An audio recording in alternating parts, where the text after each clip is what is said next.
Hallo, hallo, hallöchen. Guten Abend. Willkommen beim Legend of Heroes Tracen. Das ist ein YouTube-Video, würde ich es neu aufnehmen. Willkommen zu meinem Legend of Heroes Trails in the Sky Second Chapter Stream. Ja. Hoffe ja einen schönen Donnerstag. Meiner ging eigentlich ganz in Ordnung. Ich wurde von Amazon etwas enttäuscht. Theoretisch, laut Amazon soll ein Päckchen für mich bis heute Abend um 22 Uhr geliefert werden. Ich zweifle, dass jetzt noch ein Päckchen kommt. Was sehr, sehr doof ist, weil, im Endeffekt, was passiert ist, mein Bett ist ein bisschen zusammengekracht. Eine der Lattenrosthalterungen ist gebrochen. Und jetzt habe ich eine neue bestellt auf Amazon, weil ich war halt, okay, komm, machen wir. Muss ich nicht zum Baumarkt. Nun, Amazon meinte so, ja, eigentlich, also spätestens heute soll es kommen. Wie gesagt, bis 22 Uhr. Ich zweifle, dass es noch kommt.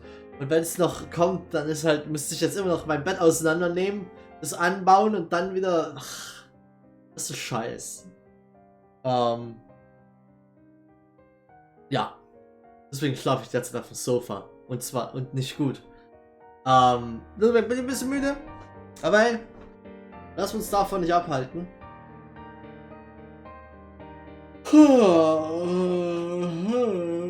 Ich habe Energy Drink da, aber die bringen mittlerweile kaum mehr was, habe ich das Gefühl.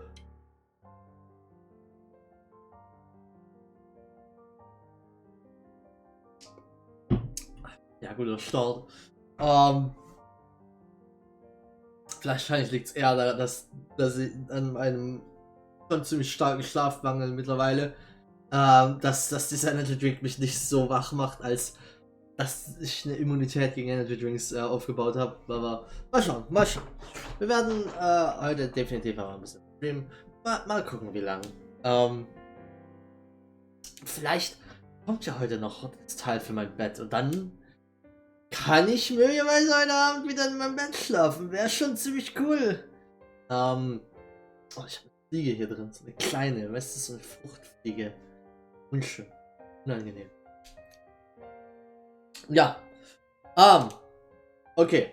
Beim letzten Mal in The Legend of Heroes Trails in the Sky Second Chapter haben wir,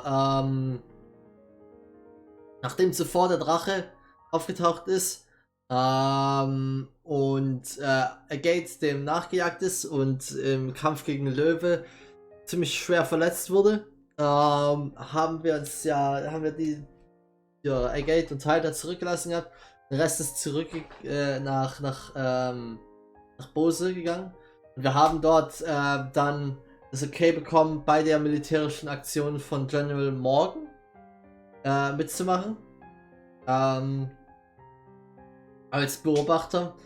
Dorothy und Niall waren auch dabei, um Bericht darüber zu schreiben.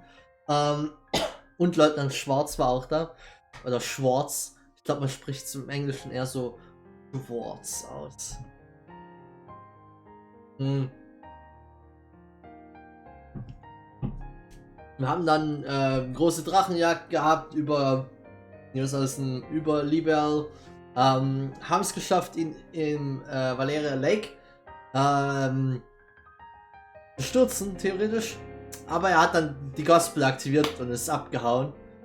Und wir haben ihn dann weiter mit dem krassen Luftschiff, die aus Sail, bis nach Nebel Valley gejagt und sind dann dort wieder zu Fuß rein und haben einen Weg zum unbekannten Part von Nebel Valley gesucht und gefunden. Und haben uns dann im Kampf gegen den Drachen gestellt, wo Gate ziemlich badass war. Und weil wir haben Gate wieder getroffen, bla bla. Gate hatte von Dr. Russell, oder Professor Russell ist es eher, ein vibrierendes Schwert bekommen, womit man die die Gospels zerstören kann. Und wir haben es geschafft, die Gospels zu zerstören. Und dann haben wir ein bisschen mit dem Drachen geredet und er hat er hat in so geschwollenem Zeug geredet und hat auch nicht wirklich, hat nicht sehr viel Sinn gemacht. Er war sehr kryptisch mit dabei, aber er hat uns gewissermaßen Sepif-Kristalle gegeben, die richtig viel Geld wert sind zum Wiederaufbau. Ja, und dann haben wir uns eigentlich, damit war eigentlich die große, genau, wir haben nochmal Löwe getroffen. Der hat ein bisschen über Hamel geredet, dass da irgendwas war, aber wir wissen nichts so genaueres. Und ja, jetzt gehen wir eigentlich hauptsächlich ins finale Chapter, vermute ich mal. Uns gehen nämlich ein bisschen wenn jetzt nicht plötzlich ein neues Gebiet von Liberl entdeckt wird, haben wir nämlich alle Gebiete durch. Deswegen wüsste ich nicht, wo wir jetzt hingehen. Und ich glaube, wir gehen jetzt einfach also nicht direkt ins Finale, aber ins finale Chapter. Ich bin gespannt, wo wir da jetzt genau hingehen. Aber wir haben direkt am Chapter, das ist am Chapter-Ende, Chapter 5, aufgehört. Wir werden da jetzt gleich weitermachen und wahrscheinlich direkt in eine Cutscene geworfen werden. Mal schauen, was los ist.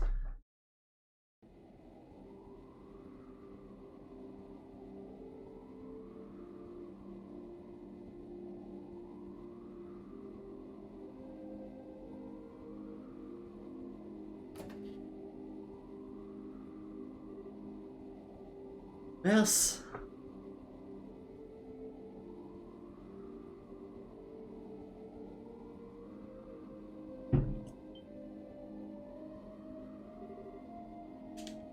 Oh shit, Joshua. Den haben wir ja auch seit einer kleinen Weile mal wieder nicht gesehen. Oh, there you are. I can see the moon more clearly from here. I can feel the breeze on my face. Oh, you're being so mysterious, Joshua.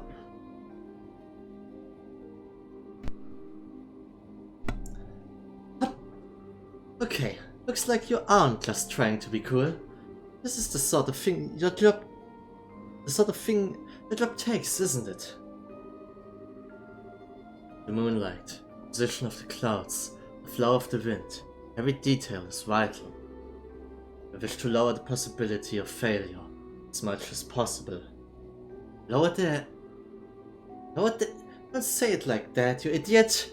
If you fail, you'll die, you know? Don't worry. The possibility of my failure is very remote. Back in my previous life, I used to conduct missions like this every day. The real danger will come if I succeed. Hey, Joshua, you really absolutely need to do all this? You're a rebellion, same as us. I mean, yeah, circumstances mean that none of us can really go home, but just don't get it. Why do you feel like you owe this piddly little backwater anything? Just let these Ouroboros idiots do whatever they want to it. Ich weiß nicht, ob das eine gute Idee ist, weil wir wissen immer noch nicht genau, was der Plan ist, aber wir wissen, dass es möglicherweise wird es nicht gut für eine Menge Menschen sein. And hey, it's still not too late, you know? You can come with us, away from Libya. We can head out to some independent state and raise our... We can head out to some independent state, raise our flag there, you know? And hey, if you really don't like the old Sky Bandit gig, we can try and find something else to do. I was talking to Kyle and Don. We were thinking the Bobcat could make a good legit shipping vessel. You know, speed and all. An airship delivery service. I could see it having some potential. Demand for that kind of service is certainly going up. It'd be a safer job than Sky Banditry, at any rate. Well then, technically we do have some berths open. That you do. So I've crushed the society's plan. If I manage to survive, I think it over. You needn't worry. This completes our contract. As promised, your cooperation here means that I'll consider the favor you owe me redeemed. You can depart whenever. I won't mind. Get it? Hmm? You idiot! Moron! Jerk! Who the hell was talking about debts? Forget it. Who cares about you? Just go leap into danger and die if that's all you wanna do. Oh no.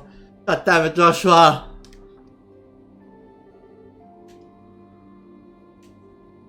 I'm sorry, Josette. But idea's mercy. Not easy playing dumb, is it? This is here, Kyle. I do wish she'd finally grow out of her more childish tendencies. Even so, I think you could have handled that better. It's true. I cannot apologize, but I do feel sorry for what I've done to her. Man, you sure have an odd way of being nice. Astray? Astray?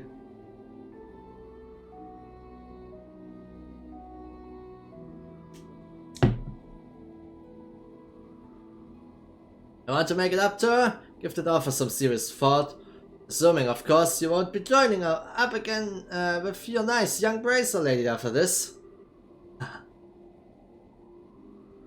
Stray abwegig. Ja, ich war verwirrt davon, dass es groß geschrieben ist.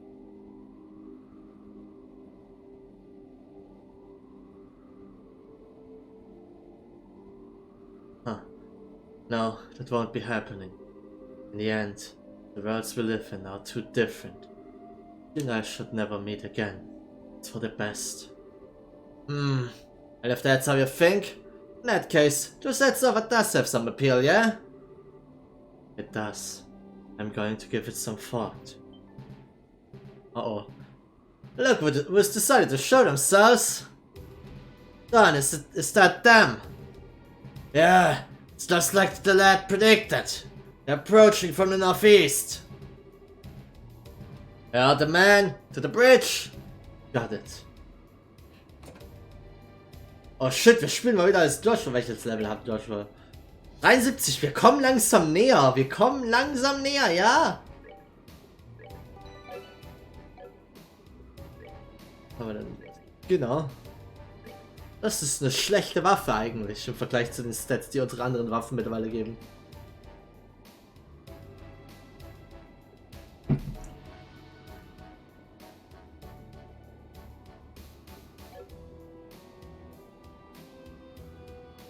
Ach du Heilige. Das sind die ganzen coolen. Kann ich? Ich habe keine anderen, okay.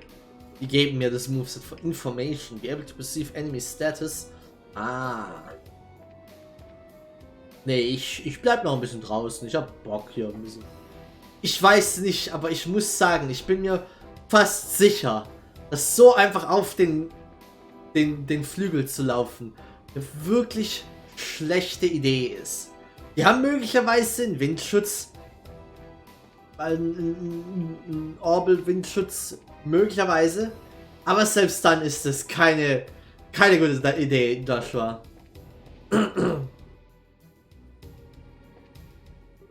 Wir haben ja random Leute hier drin sogar. The Bobcat's in perfect condition. In other words, everything else is on you. Hey, get a move on. The horse is on the bridge. Aha. Ich weiß nicht, ob ich das getan habe. Ich war voll live und hatte voll Mana.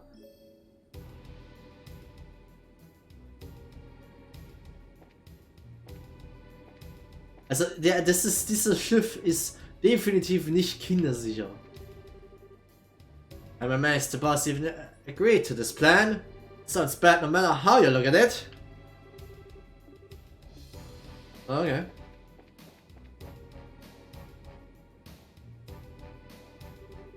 Ah, there you are. What's the situation? Huh.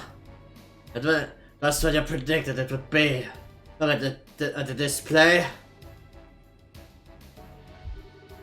Altitude of 1560 arc. Entering the Berlin territory from the northeast at 2 2,100 search per hour. That kind of altitude and speed. And enormous ships. Looks like that special radar of yours is working, eh? Don't congratulate me yet. You don't know who they are. Possibly they're Iranian scout ships or something. Kyle, do we have any visual contact yet? Got them! Sending damage to your display. Oh, Schüssels, was haben wir da? Sind es Jäger? Da ist ein Zeichen drauf, aber ich weiß, ich kenne das Zeichen nicht.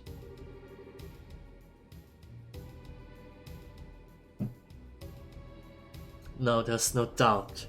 That's our target. Well, that's the stage set then.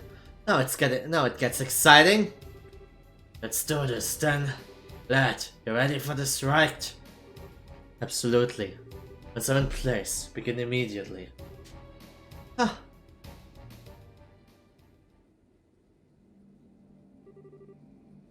Done. You're set. Thank you for everything. Our relationship may have been based on a contract. I'm glad I met you. Button! Ah! It would be a bit more appropriate to say it once. It would be a bit more appropriate to say it once the mission's over with. But I may not get the opportunity. Let me say it now. Thank you. Be well, everyone. Joshua, weh, du stirbst jetzt einfach. Joshua wird nicht sterben, komm. It just. Dramatic till the very end.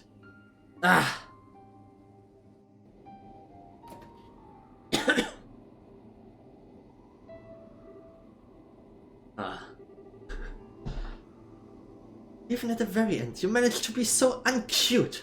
What's all this thank you business with a face like you're walking to your execution? I think hearing that'll make me happy. I think those are the words I want to hear. Just said. Just promise me. You won't do anything too crazy. That you'll come back alive. Given what I'm about to pick a war with, I can't guarantee anything. But I will promise this. Even if I don't succeed at my goal, I will come back alive and give you all my thanks. Will that be enough? Goddammit, Joshua, du verdammter Womanizer! Yeah. Don't forget, I collect on my promises, Buster.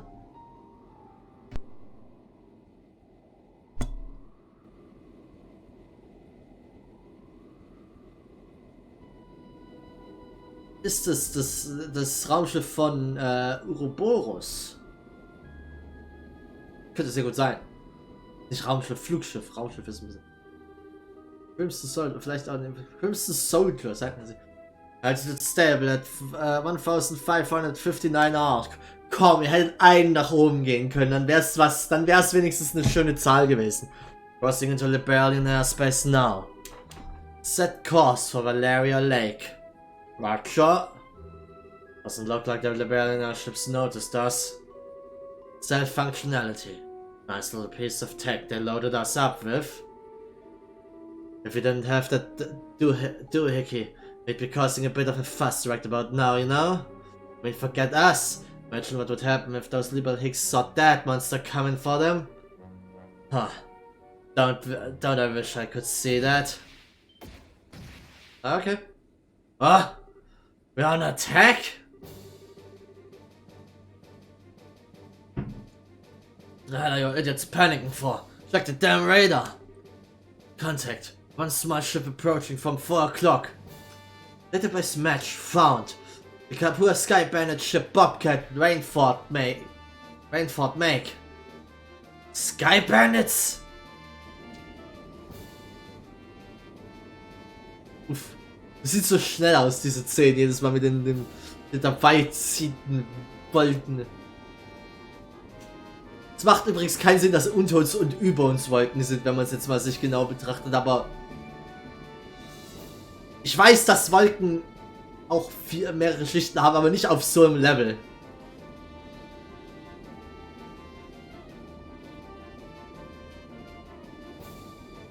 Wir kapern jetzt das.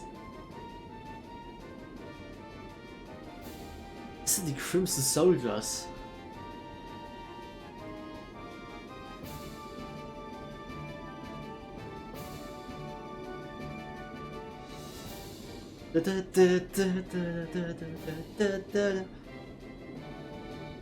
Na.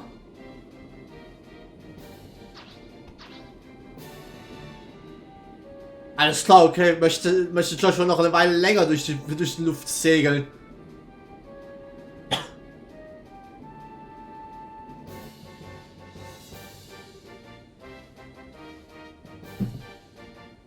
Alright, it worked.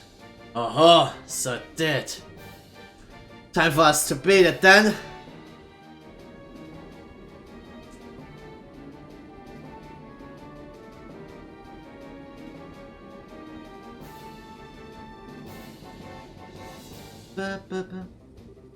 Fuck, gerade vom Drop. The airship is breaking off. What do we do? Do we pursue? No, leave them all alone.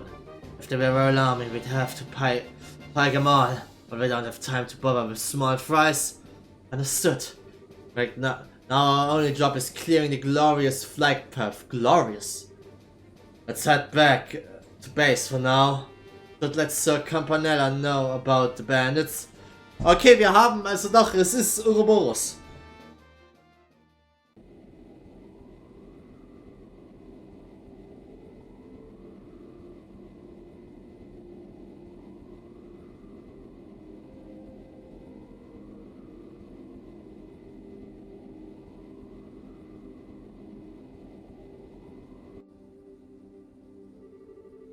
Ah, they're pulling out as well. Everything went exactly like you thought it would. Yeah. Just said, don't worry. It's Joshua Astray we're talking about. He'll come back safe. Okay, Astray als Name, okay. Ist das ein richtiger Name?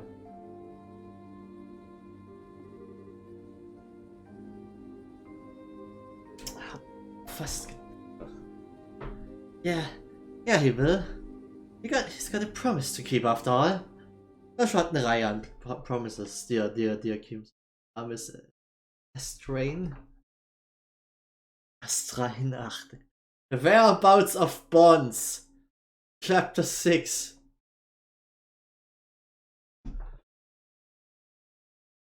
Ich habe ein bisschen Angst, dass es nicht sagt Final Chapter, aber ich vermute einfach mal, es ist das Final Chapter.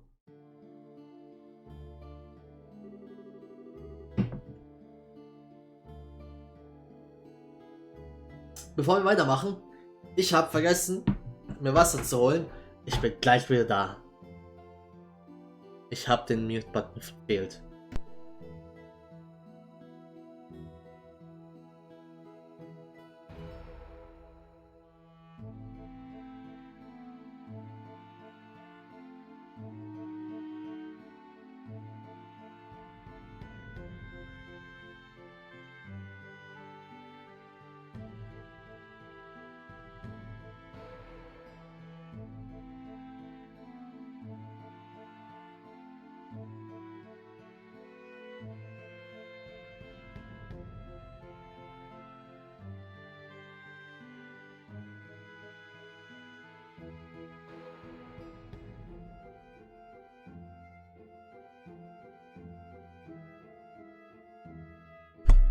So, da bin ich wieder.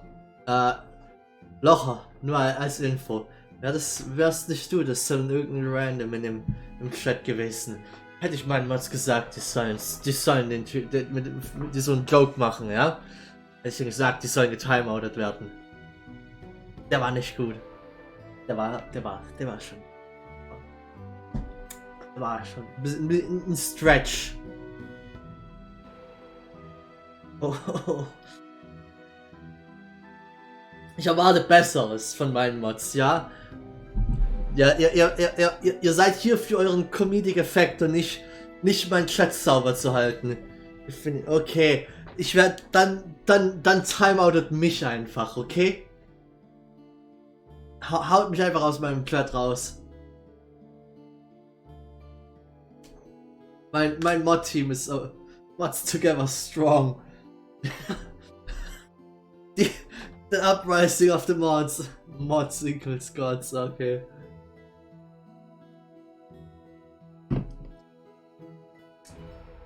So.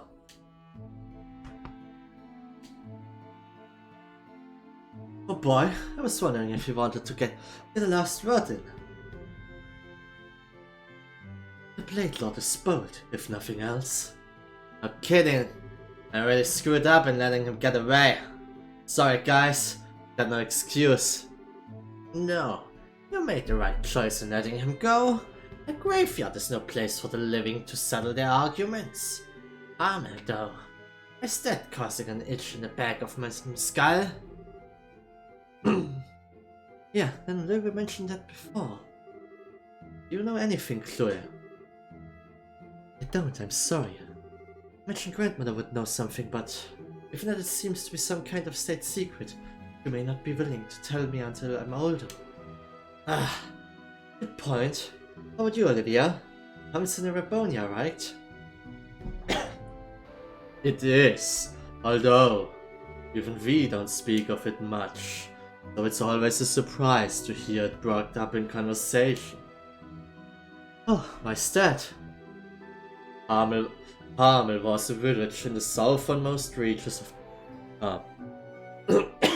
Sorry.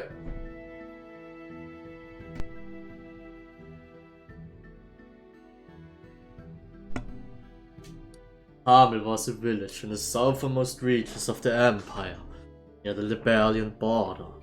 I say was, but you will find it on no map of the Empire today. Huh? It's not gone, is it? The village was demolished in a landslide some time ago. A number of the residents lost their lives then.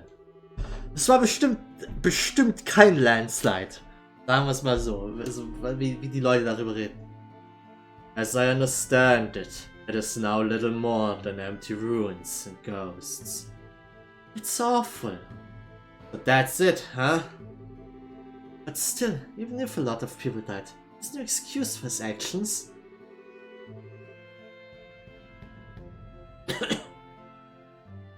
I have undersold the scale of the disaster, I think. Rumor says that very few of the villagers survived. Only rescue units saw precisely what happened, but few living these days can claim to know a Hamel resident.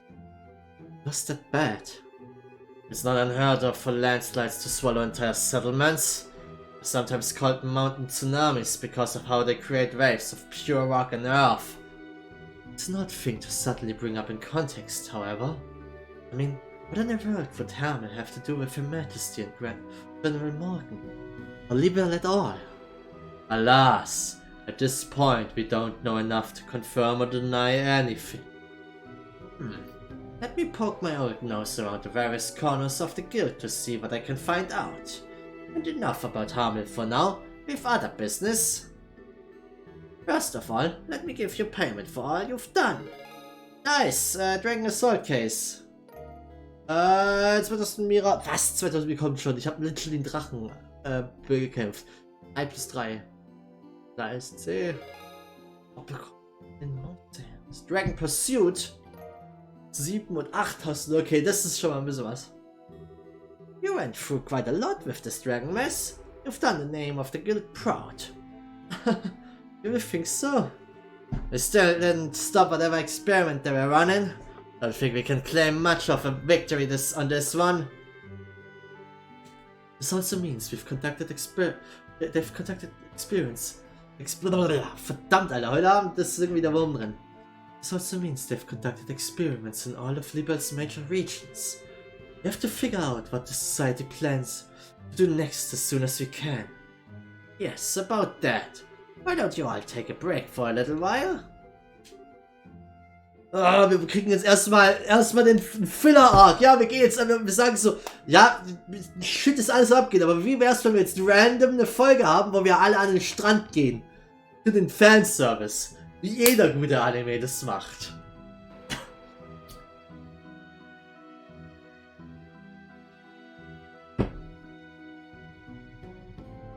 Hä? Ach Gott.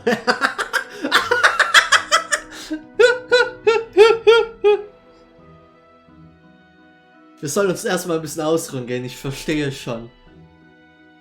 Der hat sich hier, der hat sich ein bisschen Vorbild an Minfilia genommen. Rest, what Clara just said. Oh, I heard, but I'm serious. You've been running around from Ruan to Gransel to here, solving case after case, with barely so much as time to sleep. If you don't take at least a single moment to unwind, you'll snap your springs. But we can't just take a break in the middle of something so important. We need to be able to get out there if they pull something. I don't know if we can't just slack off, but the old man does have a point. The army, his patrols have kicked into high gear thanks to all the dragon's shenanigans. They should be able to handle any immediate danger, I think. I've been meaning to mention. It seems Kurt's team has found it. Huh? It? Wait, like... I mean, they found Ouroboros base. Holy... What? Ehrlich? What the fuck?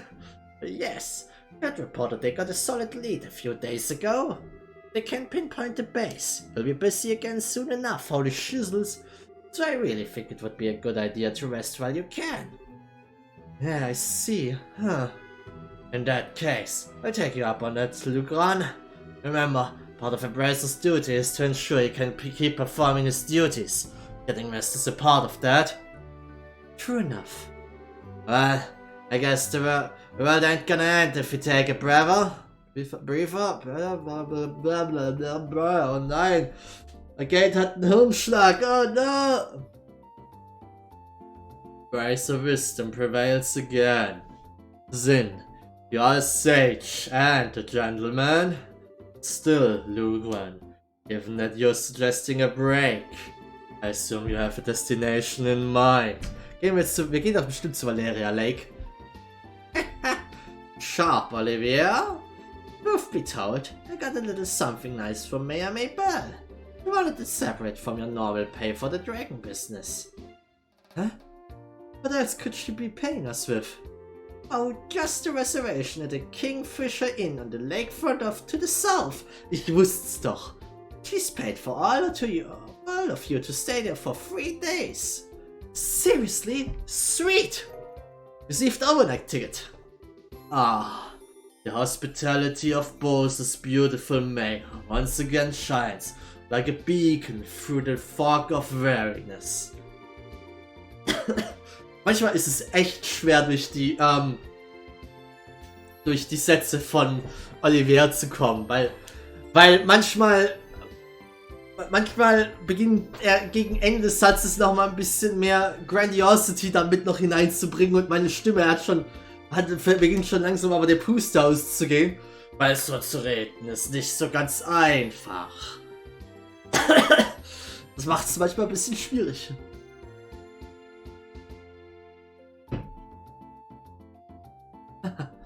Yes, it's just like Maybell to do something like this. So we're going on a vacation, right?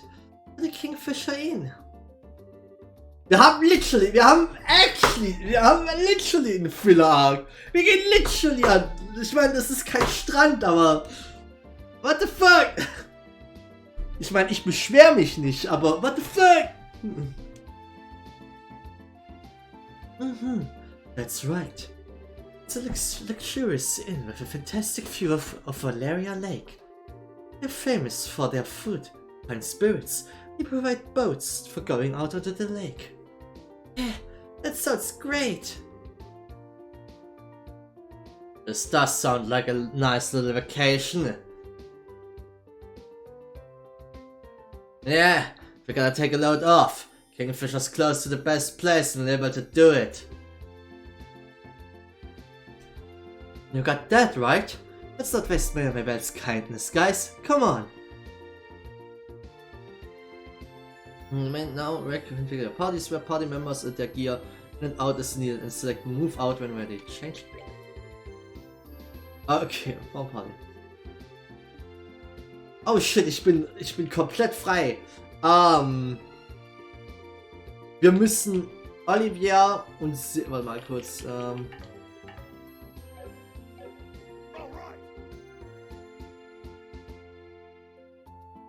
Ich kann. So, wir haben die beiden dann.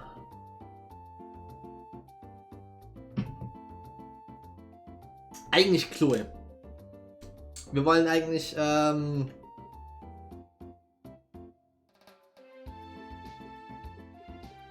wir zwar ein ziemlich starkes Magic Line-Up dann. Wir haben Sinn und Estelle, die da die Frontline bringen können. Und wir wollen ihn ein bisschen aufs Level anpassen. Change Equipment. Braucht irgendwas. Ach stimmt, das war, warte, was war Gypsy Queen? War 80 Speed. Fuck, ich glaube, Charizard, warte kurz mal. Ich muss mal ganz kurz. Wir machen das hier mal ganz kurz. Ja.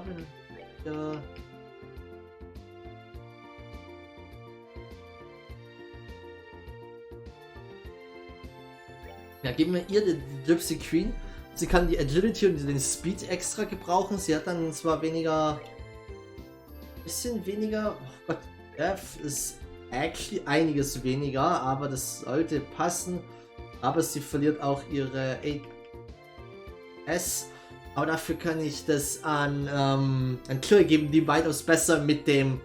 Die nicht, weil Charizard kann die Agility und den Speed gebrauchen, dass sie auch in den Nahkampf reingehen wird, während Chloe eher wirklich den kompletten Boost hiervon benutzen kann.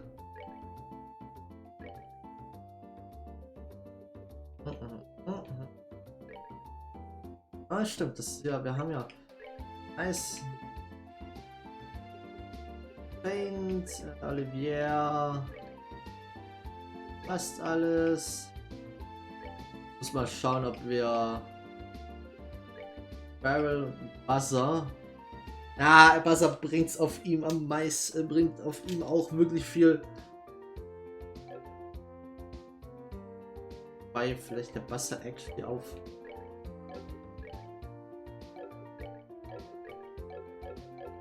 So, formen wir jetzt die Party nochmal neu. So, wir wollen aber eigentlich die hier jetzt zusammen haben. Change Equipment. Boah,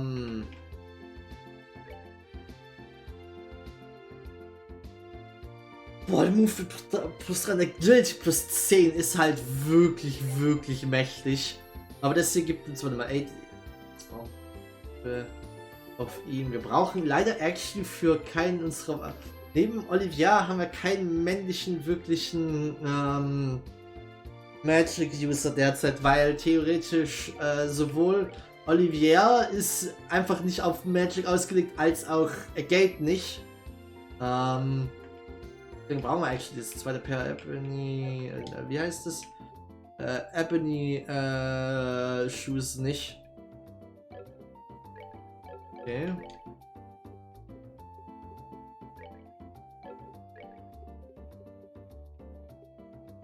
Bei Action 3. Wenn ich Action hochmache, dann kriegt er aber ein Minus auf sein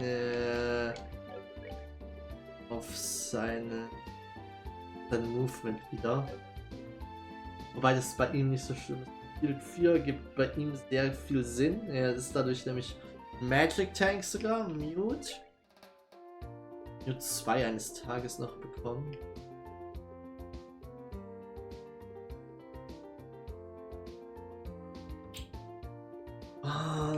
Soll ich mir auf Mute? Mute ist okay, aber eigentlich.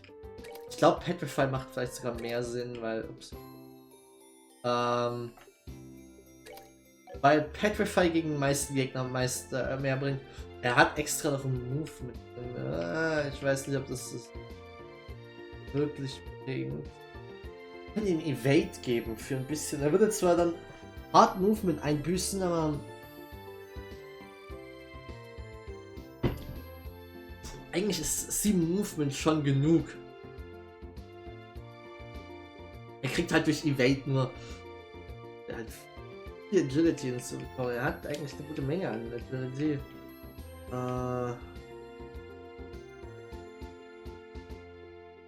Kann natürlich auch einfach Hit geben, wobei das gibt, aber ist ja eigentlich nicht so schlimm, wenn er Agility verliert.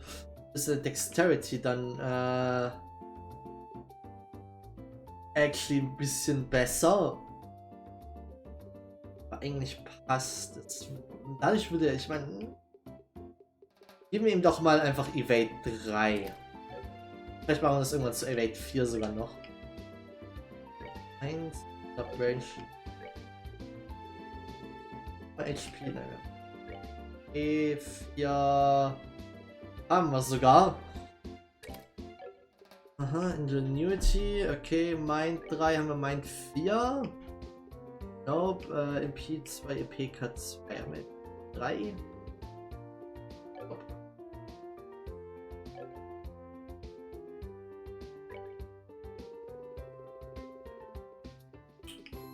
Ich könnte irgendwie Defense noch auf den Raum. Was, wobei MP das ein einziger.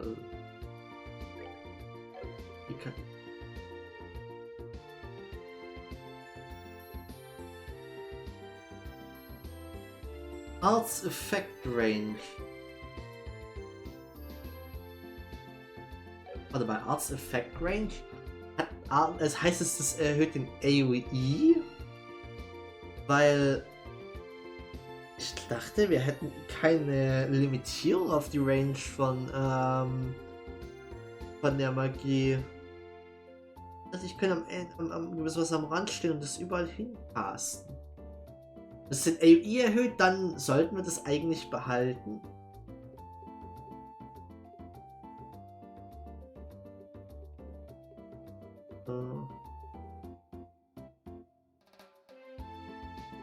Ich hätte gern eigentlich noch einen Stein drauf gehabt, damit er alle. Der EP-Cut ist halt trotzdem, ist halt eigentlich zu gut. Bei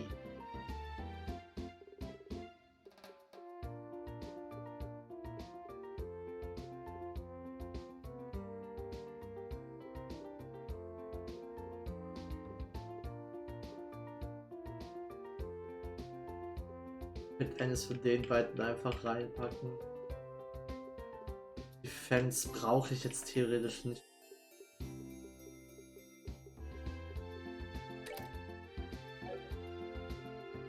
Zahlt er den vollen Preis? Er kann halt echt viel Support Magic jetzt eigentlich benutzen. Aha. Sogar Saint. It increases on allies. Mir das Thing of Death. A-Crest. Blavorde. Ist eigentlich echt nützlich. Sail and Cross. Phantom Pain. Tricks emerge to weaken foes will to fight strengthen. Holy shit, das ist actually voll gut.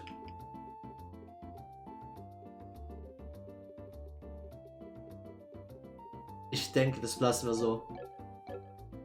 So, move out. Alright, I'll for the Kingfisher in first.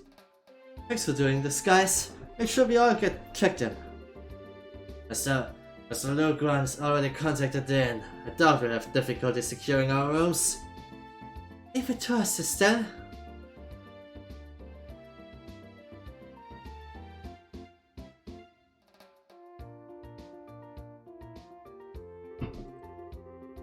Okay, so we should probably check the guild board just in case, don't you think? I mean, the old dragon mess has died down, but it might have kicked up some other issues, and I'm still kinda worried. Elder did speak wisdom to us, I think. But not kill ourselves on work, but enjoy the chance to rest while we can. You have a point. Alright, let's just tie up loose ends and head to Valeria Lake. Let's.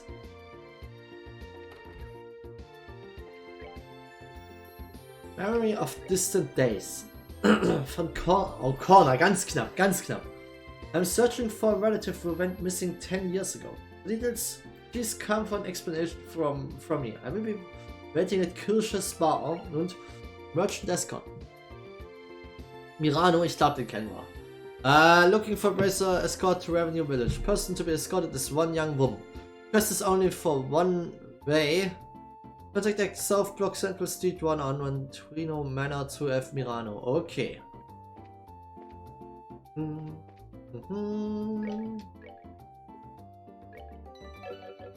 Ist der... Ja, der Markt ist sogar wieder offen.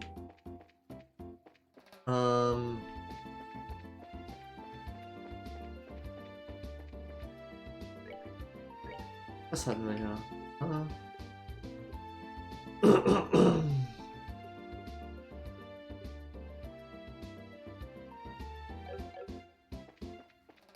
Frag mich, was passiert, wenn man das ganze Cat-Outfit theoretisch hat.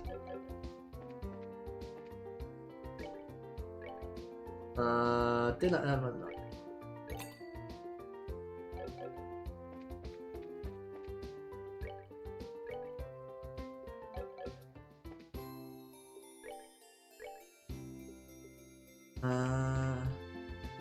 wir können hier echt einen Laundry Pro Plus kaufen.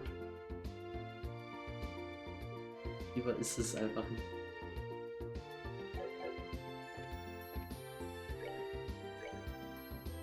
Okay. Alles passt. Alles.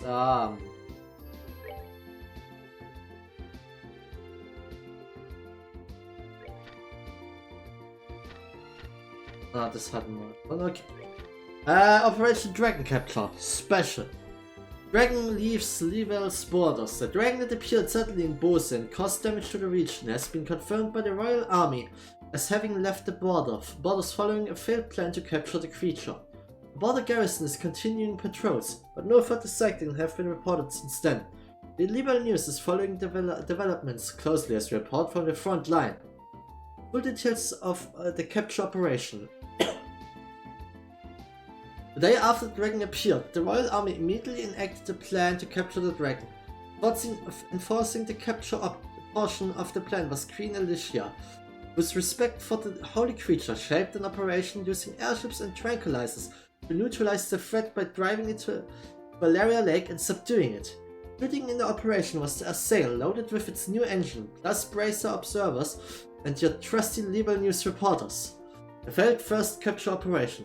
After some time on standby, information came in that the dragon had been sighted above the Malga mine. General Morgan ordered the operation to begin immediately. Applying skillful aerial maneuvers, the signature of the Royal Army, airship chased the dragon to above Valeria Lake and shot it with tranquilizers. Unconscious, it fell into the lake. The plan initially seemed a success, but a legendary creature wasn't under for long and soon woke up, leaving behind the army airships meant to tow it to shore. The army gave chase once again, but it was eventually lost on radar somewhere over the Naval Valley. Deep silence aboard the ship was only penetrated by the roar of the new engine echoing hollowly through it. First operation with the full might of the air forces had failed. Substitute operation pursued from the ground. The operation believed to be perfect had ended in failure. However, the Royal Army immediately took to a new plan. The Bracers, who had been aboard as observers, would pursue the dragon into the Naval Valley. It was a decision that would immediately be a fruit, for perhaps, startled by the Bracers' actions, the dragon once again took to the skies. Dragon's departure confirmed. The dragon's reappearance was immediately noted by the Royal Forces, but the dragon only calmly flew out of Liberal airspace. In such a fashion, the case that had rocked the entire kingdom came to more or less to an end. Ancient Dragon possibility of return. As the dragon truly departed, when asked about the possibility of a return, the Royal Army was unable to comment with any certainty. For the moment, they intend to enhance the national air patrols and prepare for the unexpected. Society. Donations pour in. 10 million mira. Donations have been flooding in for the affected areas in the Bose region. Among them was an anonymous donation of a gold septium crystal valued at 10 million mira. Needless to say, those handling the rebuilding efforts were quite shocked. Society Bose Market reopens. 1 week after the Dragon attack, the Bose Market is back in business following a frantic reconstruction effort. Under the guidance of Bose's Mayor Maybell, local merchants came together to make this speedy recovery possible. It reminds me of how we came together after the 100 Days War, said one local man. It seems the spirit of Bose is alive and well. Okay.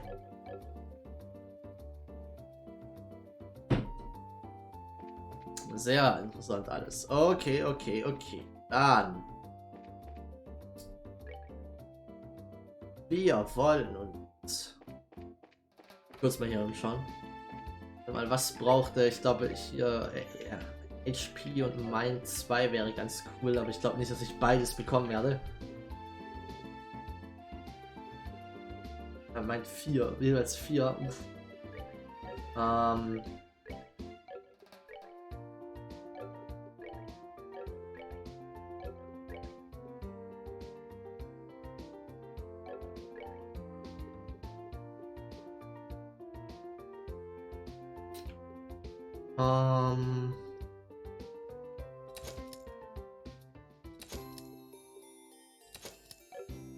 Versuchen wir mal erstmal auch alle Slots abzugraden. Für den Fall der Fälle. Warum ist Estelle eigentlich am Sterben? What the fuck is going on? Warum ist Estelle fast tot?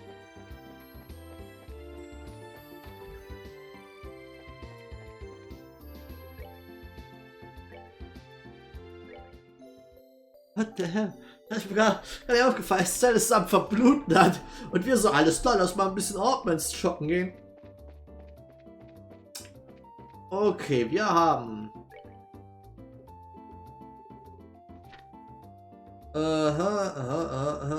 South Block, Central Street 11, Trino Manor 2F Mirano. Das ist also hier unten irgendwo.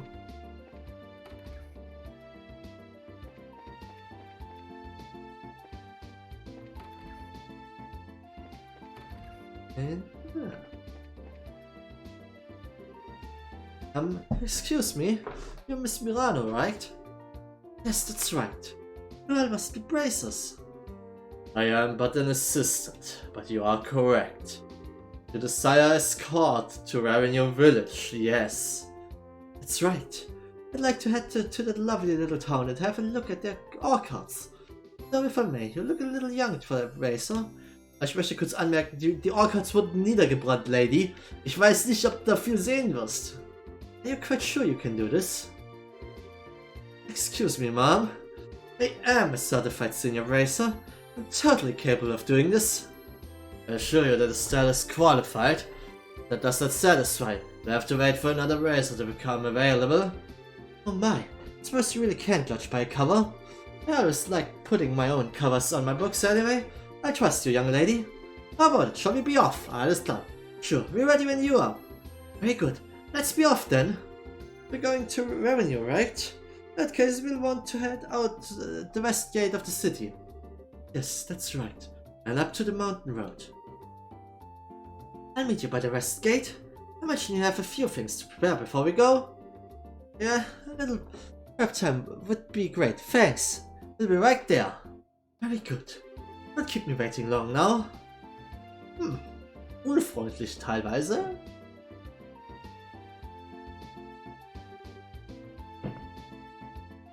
Let's get going. Alright. Ich mag es, dass wir alles so ein bisschen damit reden. Das ist so ein... So. Auf geht's. Ah, there you are. I've been waiting. I will proceed then. Now are you ready, ma'am? Our goal is Revenue Village, right? Indeed. We know the road, but don't forget that we are escorting someone. We should avoid monsters when we can. Yes, quite so. What a waste of time a fight would be too. But keep me out of danger, and I may just give you a nice little bonus. Da waren, glaube ich, ein bisschen zu viele Worte in diesem Satz. We'll do our best, ma'am. Let's be off then. My arm Speichern wir noch mal. Und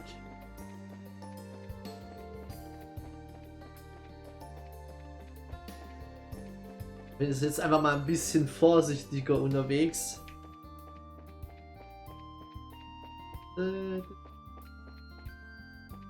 Vorsichtiger unterwegs, habe ich gesagt.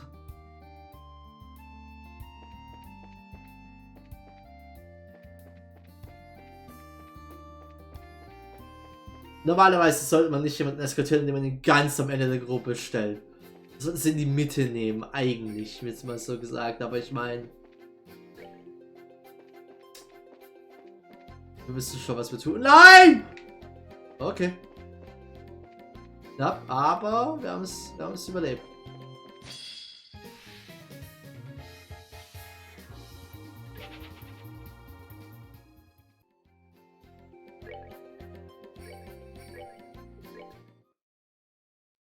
Machen das ohne Gegner. Ohne Encounter. Come on. Ich vermute mal, wir kriegen ja extra Bonuspunkte, wenn wir keine Encounter abbekommen.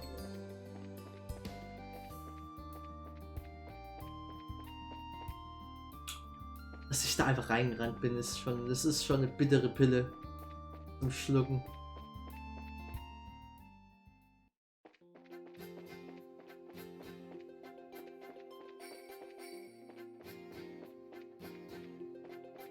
Gerade bewegt, das heißt, wir können hier durch.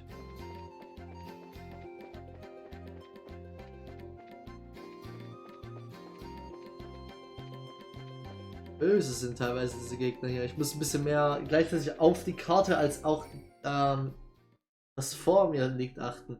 Hey, wir haben es geschafft. Nice.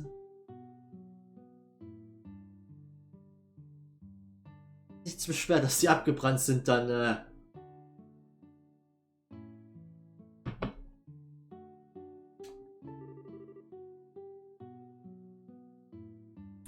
So it's exactly as I heard. They've already started to rebuild their orchards little by little. The road ahead of them will be hard. It's good they've taken the first step. Journey of 1,000 cells begins with a single step, as they say. Yeah, they're getting all kinds of help from all over too. I'm sure they'll be just fine. Yes, I believe in them. Wish we merchants could be of some aid to them. Huh?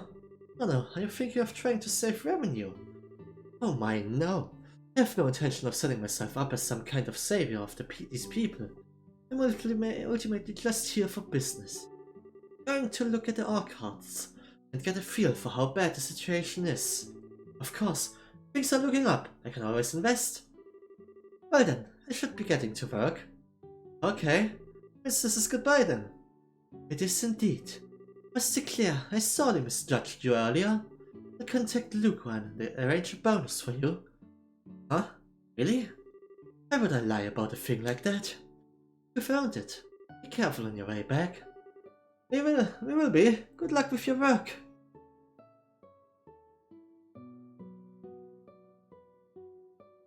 Nice. Das war simpler als erwartet. Vince is talking like that again. Most like this the last time some saplings were being planted too. I'll be sick of it again in 3 days at most. Just watch. Hoffentlich ist Vince. Das ist Louis. Hi, Miss Bracer. Hey, Louis. Look like you're doing great. Yeah, I'm okay. Especially since the scary dragon is gone now, right? Yeah, the dragon will never bother people again. Don't worry. So you play outside as much as you want, okay? Okay. Oh, but now that we can play outside, I'll give you this book. Okay.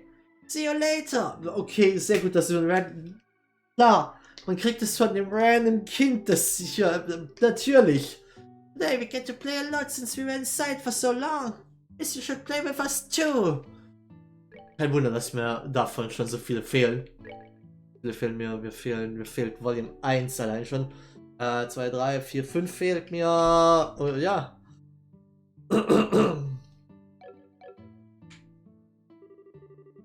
Gonna plant new saplings in the orchard like they said. Wanna help out too, so they give us fruit soon. Okay. Dachte ganz kurz, ich wäre festgesteckt. Sehr schön. Aber dann haben wir unsere Arbeit, der erste Teil der Arbeit erledigt.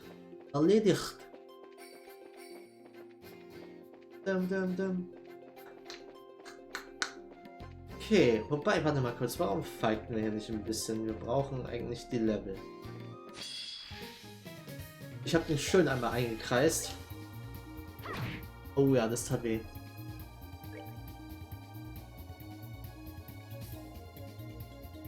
Falscher Stick. Das ist nicht dein Ernst. Das war jetzt ein Fortschritt.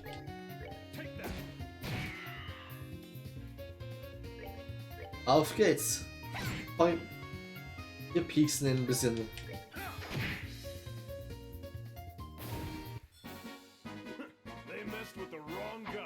Estelle kriegt einen Erfahrungspunkt, während die anderen actually noch halbwegs Erfahrungspunkte bekommen. Das ist keine gute Menge. Warte mal, wo ist der?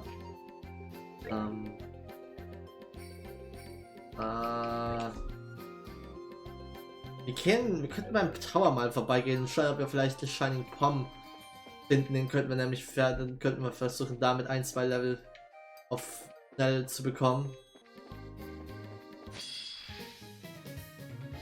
Weil die Gegner geben jetzt nur noch okay Erfahrungspunkte, das würde trotzdem noch eine Weile brauchen, bis wir unser Level ein bisschen angleichen. Im Vergleich zu Joshua sind wir immer noch ein bisschen unterlevelt. Aber ich weiß nicht, ob wir unbedingt auf Level 73 sein müssen. Oh, warum ist es so? Kommt die kalte Luft hier drin her? Das ist, wir haben eine Tür geschlossen. Die Tür ist. Es ist so kalt hier drin. What the fuck? Welche Dinge passieren? Ah.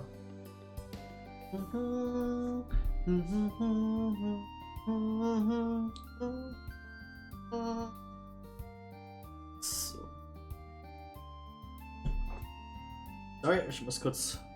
Hab mir meine Strümpfe angezogen, weil es da ein bisschen frisch ist.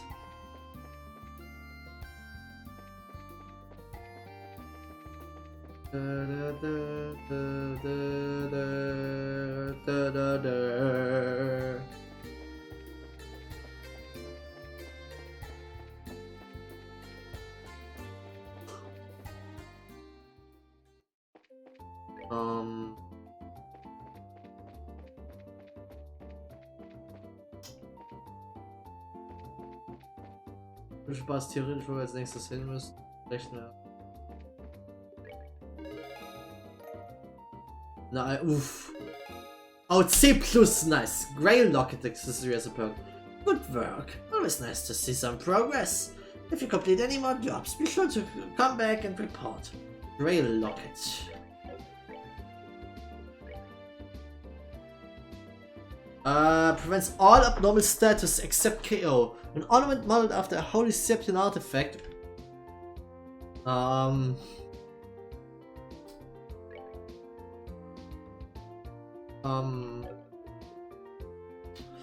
Oh, wenn macht Sinn. Auf Sinn macht das Action. Zweimal Poison Resist hier drauf. Auf Sinn macht das relativ viel Sinn. Einfach weil er unser Frontman ist, der im besten Fall das Messer abbekommt. Das heißt, ich kann jetzt theoretisch das Glove Gear zum Beispiel geben. Wir könnten eigentlich auch noch das Skull Pendant. Wobei möglicherweise der Grey Locket theoretisch Death Blows auch schon abwehrt.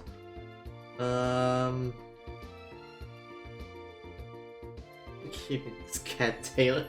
Natürlich.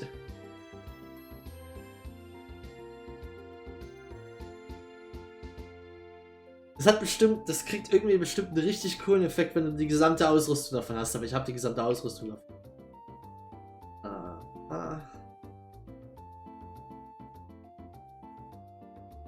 Dann ja da Headband geben, aber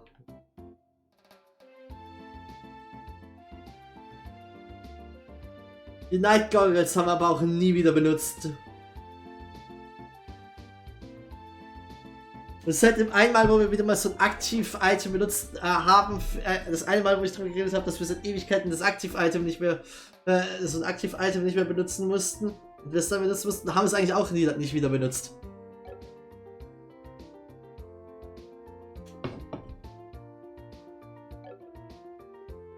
Mir ein.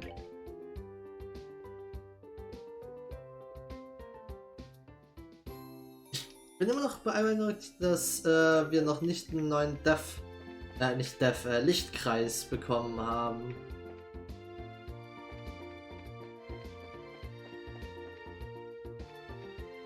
Dann.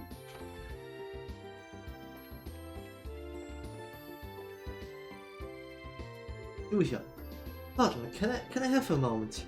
Of course. What is it? Are you Connor? You're from the Bracer Guild. Oh my, yes. Thank you for coming. I've been waiting. This must be about Mary Crest. Nice to meet you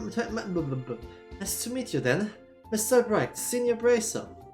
My apologies for calling me on you like this, but I fear I have no other resources left to me. This will take some time to explain. Can you hear me out?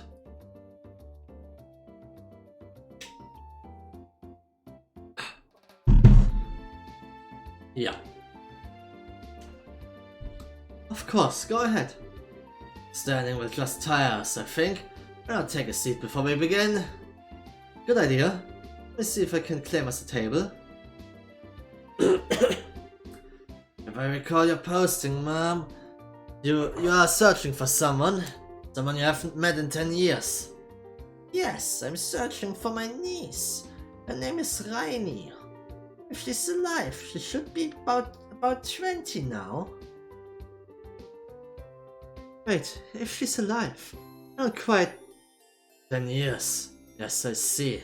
Only one thing could have happened 10 years ago in such a case.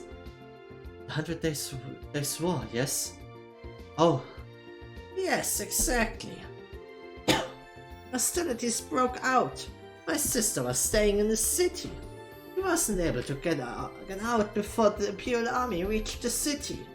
Thanks to an acquaintance of my sister's, I soon learned of her and her husband's passing. And while I never had word of exactly what happened to Raini, well, it was easy to just assume. It's been 10 long years. Completely given up, assuming Raini had long since joined the goddess. Very recently, I learned something new. The source told me that Raini had not only survived, but had been adopted by someone here in Bose. Don't you think Raini's alive?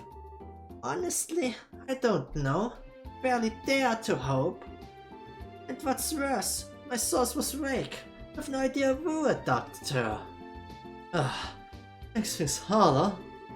But my heart tells me to believe. To believe the sweet little girl my sister loved is still alive.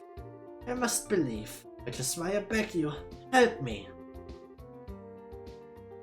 I don't think anyone here will doubt you, ma'am. This is certainly something worth looking into. We don't have much in the way of clues, though. All we have is a name and an age, right? I do have a photograph of Raini as well. Photo, that'd help. Yes, it's not much, but... Oh god, it's cute. He's adorable. Quite. As soon as this is at age 10. Yes, it was taken right on your 10th birthday. Just before your family left on holiday. Still, something bothering you. Oh, it's nothing really. Was just kinda mad, I guess. Innocent kid like that, caught up in a stupid draw. It is hard to find the words. It falls to us then to make it right. Yeah. Mom, we will take the photograph if you don't mind. Please, by all means. Received photograph of... Kannst du keinem erzählen. Das kannst du keinem erzählen. Es ist schon wieder ein aktives Item. Well, we know what she looks like now, but how are we actually gonna do this when it could be anywhere? In fact, not even be in Bose anymore. We do at least have the photograph. Someone may recognize her from the time. We should ask around. You think that'll work? In a way, 10 years is not that long. Someone should at least remember her, even if they do not know precisely what became of her. This is our best shot, I guess. Let's start asking around then. Please, you are my only hope. If you find anything out, come by here again. We will.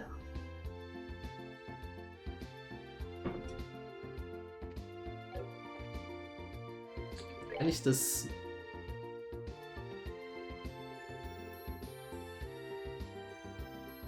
Aber...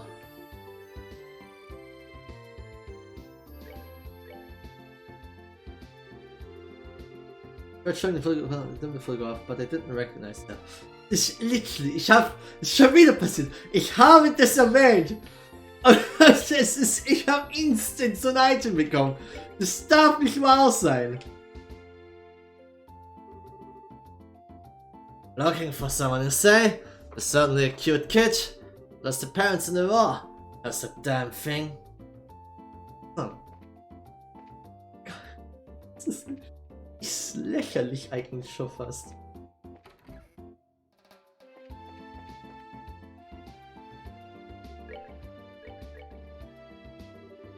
Looking for the person of this photograph. What to do? Would be different if it was the face of a customer, but going off a likeness from 10 years ago. Apologies, but I don't think I can be of any help to you. Ich weiß, wer bestimmt was weiß. Hier, komm her. Oh, er ist nicht mehr da. They came the best of file event home. He was always so acting so high and mighty. What a jerk. It's too bad the merchant's gone back, but I'm really glad she's gone. Hier, nimm das Fotograf. Oh, nice, okay. Sonst ist hier, glaube ich, eh niemand da. Oh, das ist ein Old Man, der hat das vielleicht gesehen. So, this photo of yours. Excuse me, sir, but do you know this girl? Feel like I do. There's something I just can't place, though. Sorry, kids. Blast it on. I've seen a girl in this photo of yours, miss. And you could place her. Okay. Du Gran, du bist seit 5 Tagen ungefähr erst hier. Nicht so. I see, you've decided to take up that missing person case. That one's going to be a challenge, I suspect, but do your best to solve it. Poor woman was submitted the request, seems at the end of her rope.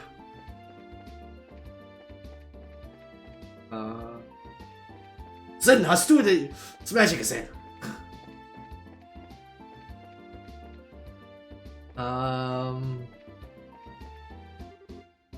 Hey everyone, should be able to cover Bowser now. So you had to spend time filling in for me.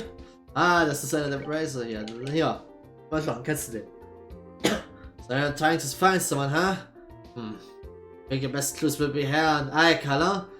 And out of the physical signs or mannerisms change, you will grow older. And you're working on a decade here, right? It's got any expectations or biases you may have. Focus on the constants. Shit. Ah, da gibt er den Tactical Advice. So hier.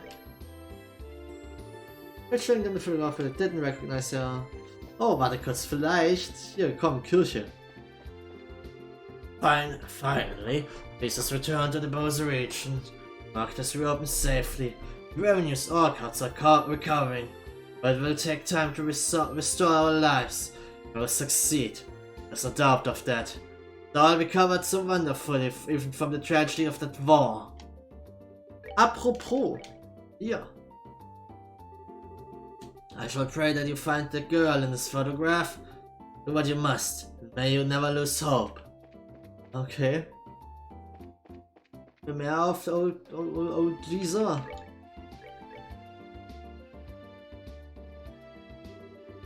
Aha, wenn Recognizer, okay. Mal schauen, haben wir hier vielleicht.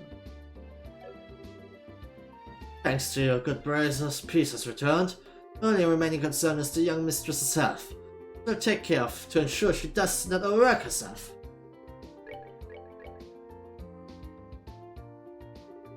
Oh, this photograph. You recognize it?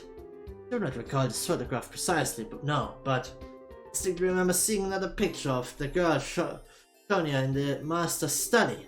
I don't know what it was a picture of. Perhaps you can find something there. Oh, okay. Clue. The market is reopened, and yet Mayor Mabel is still so busy. It's so difficult being mayor. Ah, what a cute child. I wish I'd been that cute when I was young. Okay. That's not exactly the point here, aber... No.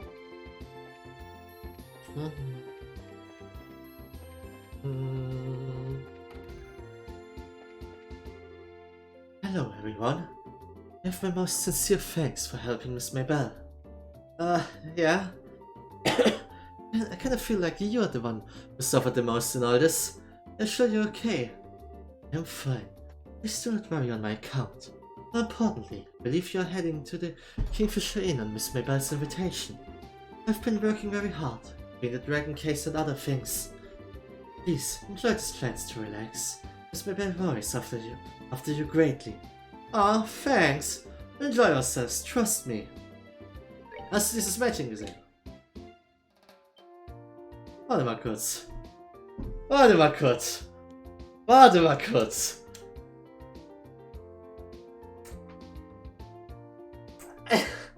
Ha! Nachdem ich gerade so dieses Bild von dem Mädchen noch mal gesehen habe,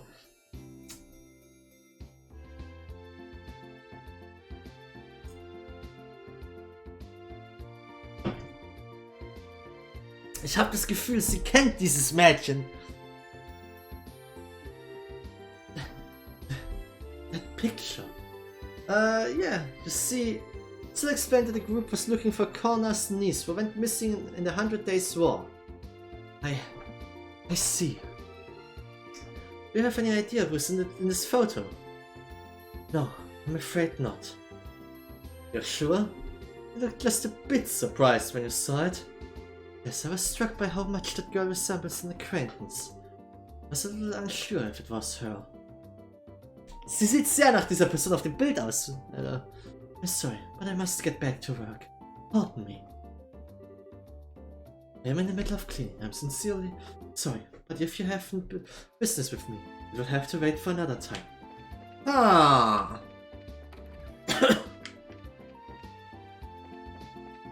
Mabel! Was hast du dazu zu sagen? Hello again, everyone. Thank you for all your hard work. If you're wondering about the gold crystal, don't worry, I'll use it very carefully. By the way, has Lugan told you about the arrangements I made? Yeah, he just told us. We'll be glad to abuse your hospitality if you don't mind. Na, vielleicht ist es ihre Schwester, aber eigentlich hieß es ja, dass wir haben ja nichts von einem zweiten Kind eigentlich gehört. Eigentlich, wer weiß. Use it to your heart's content. Now it isn't much of a holiday, but do try to get some rest. Oh, we shall indeed. Yeah, don't worry, we'll take it easy. They do say resting is part of a bracer's job.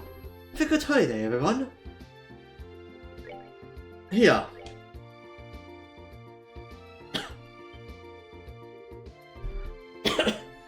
This is... Still, where in the world did you get this picture? Well... Still explained that the group was looking for Corna's niece, who went missing in the 100 Days War. Is that so? Has this come up now of all times? Why do I get the feeling you have some idea of what's up? I may add that. Out of curiosity, have you shown the photograph to Lila yet? Yeah. Yeah, actually, we showed it to her a bit ago. Did you know? Did she say anything? Yeah, she really freaked out for a moment when she saw it. Didn't say much of anything though. Though it was so obvious she was hiding something, it almost hurt. I see. Blasted Lila, why? I suppose it falls to me to explain. I think I'm a little lost. Know the girl in the picture?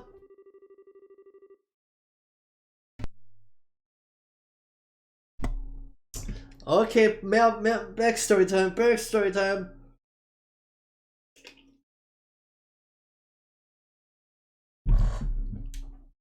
Of course I do. I've known the girl in that picture for ages and she's very important to me. Because the girl in the picture is Lila. Oh mein Gott! Ich meine, ich habe auch erst nochmal das Bild richtig sehen müssen, damit ich es realisiert habe. Aber komm mal, wir haben ihr das Bild gezeigt. Sie hatten dieselben Augen und Haarfarbe. Say what? Oh my. Oho.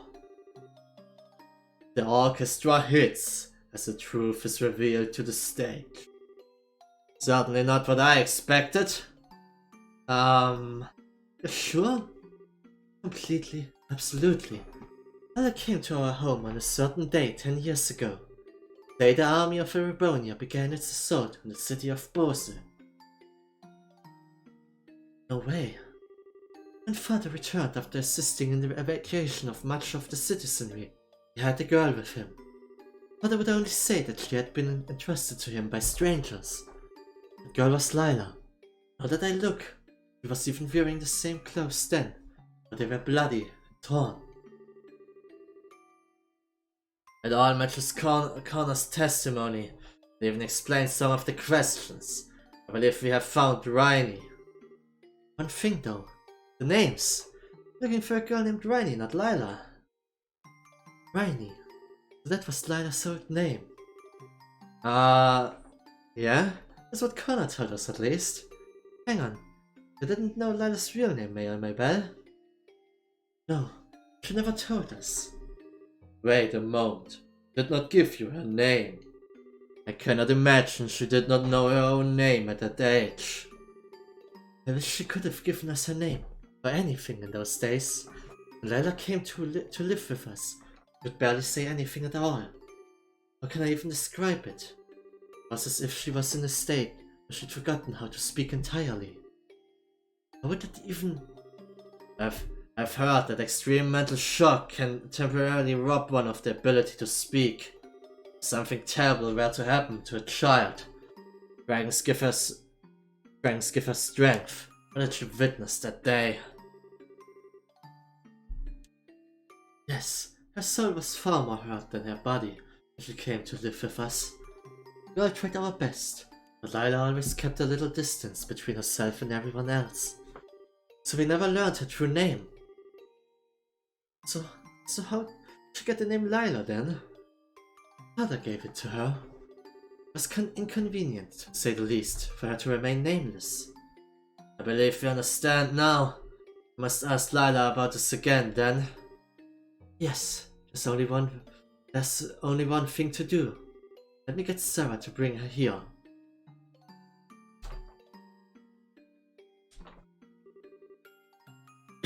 I've brought her, my lady. Thank you, Sarah. Would you leave us for a bit? Of course, pardon me.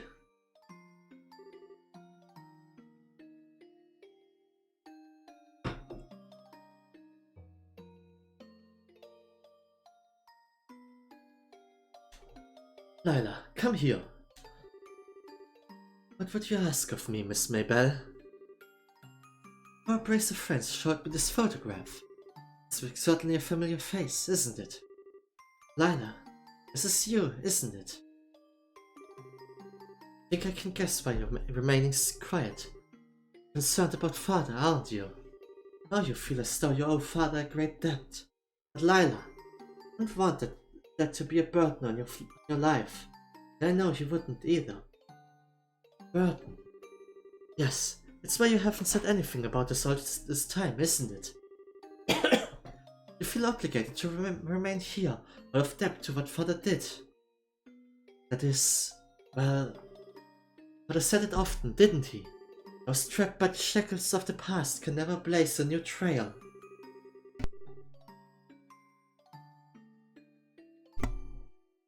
Lila, you've done more for our family than could ever have been expected or asked of you.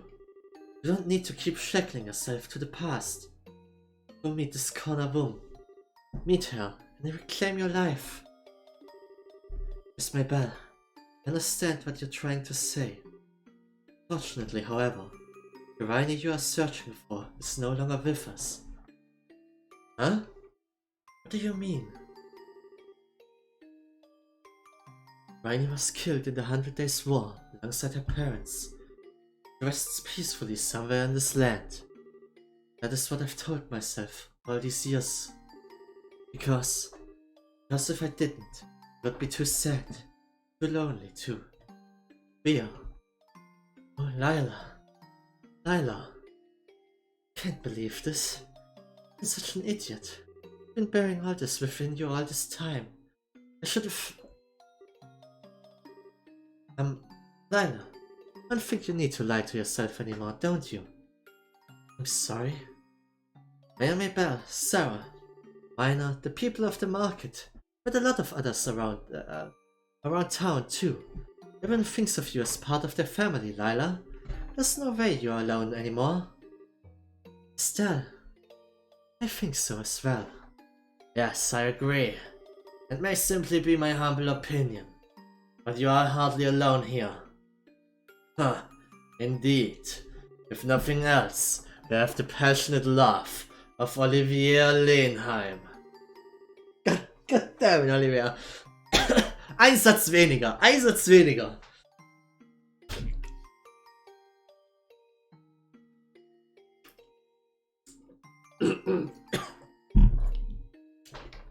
Lila, are you listening?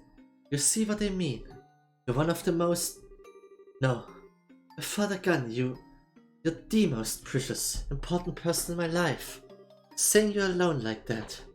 Please don't say something so terribly sad. You've never been alone, Lila. Ever. Miss Maybell. And Lila, lying to yourself to forget something painful. It's exactly what Father hated to see. Someone trapped by their past. Father entrusted us both with such a valuable lesson. Please, don't let it go to waste. Lila, go meet Connor. Please. That's what Father taught us means so little to you. Very well. I'll accept defeat. Miss Maybell, you're terrible. How's anyone meant to say no to an argument like that?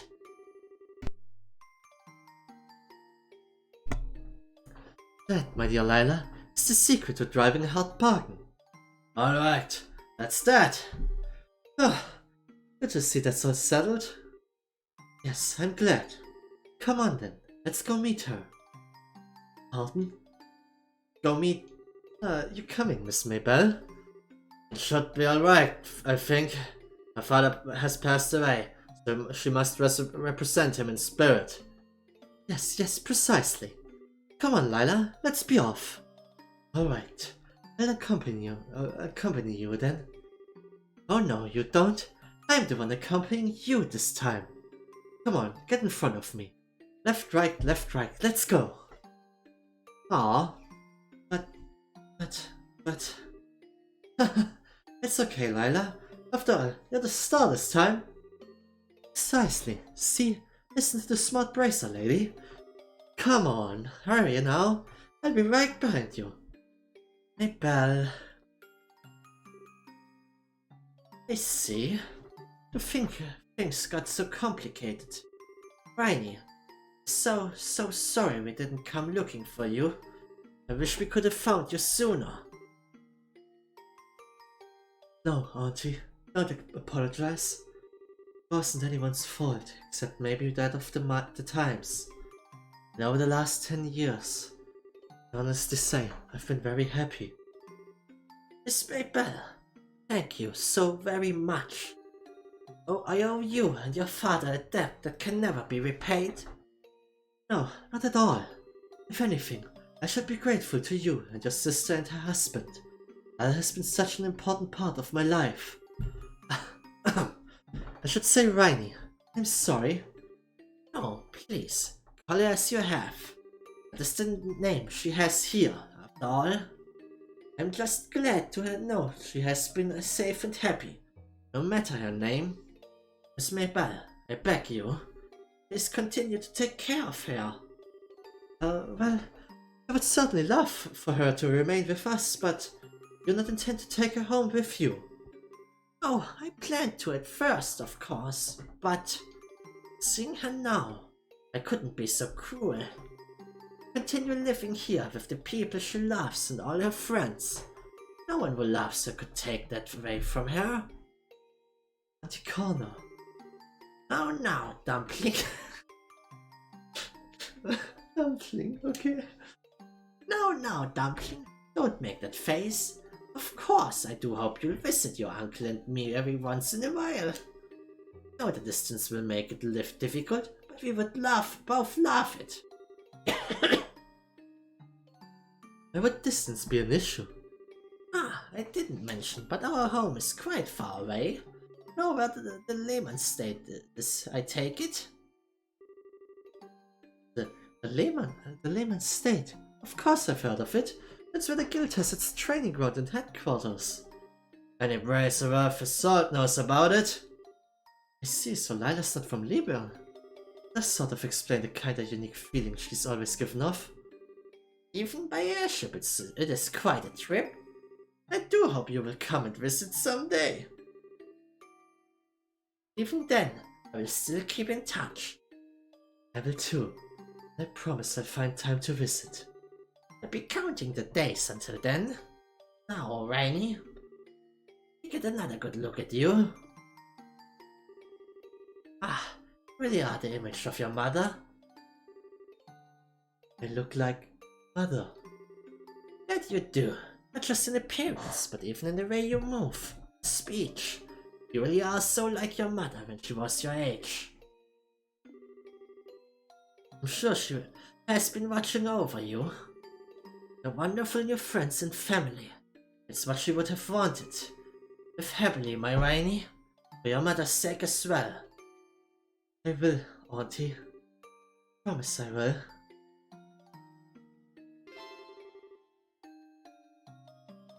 Rest memories of a distant day completed. Die hauen schon wieder auf die Emotionen hier.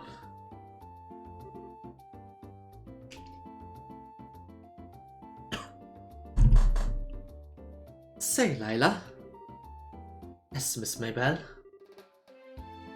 About what we were discussing earlier.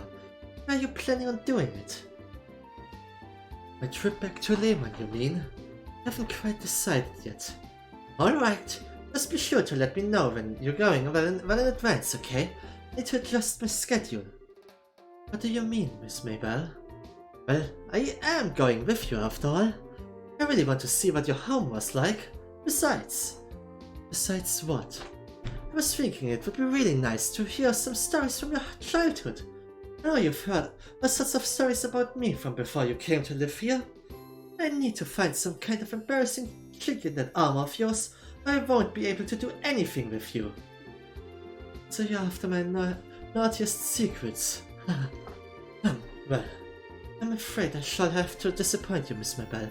My early childhood was one of exquisite conduct. Unlike certain infamous tomboys who would be scandalized should their pasts be made public, I have nothing to fear. Oh really? I wouldn't underestimate my ability to sniff out the truth if I were you. Well, let's see what you can manage. I'll let you know as soon as I've made a decision. Please do, Lila. Anyway, what's on the agenda for today? You have your regularly scheduled meetings inside the manor from morning until tea time. Afterwards, you will attend the review board for applicants to the market. Wait, the review board? That's today? Oh, ideas just strike me dead. I have to read those applicant revelations right away. Lila, hurry. We've gotta move it. Oh goodness. Something tells me I won't be going to Lehman for a while.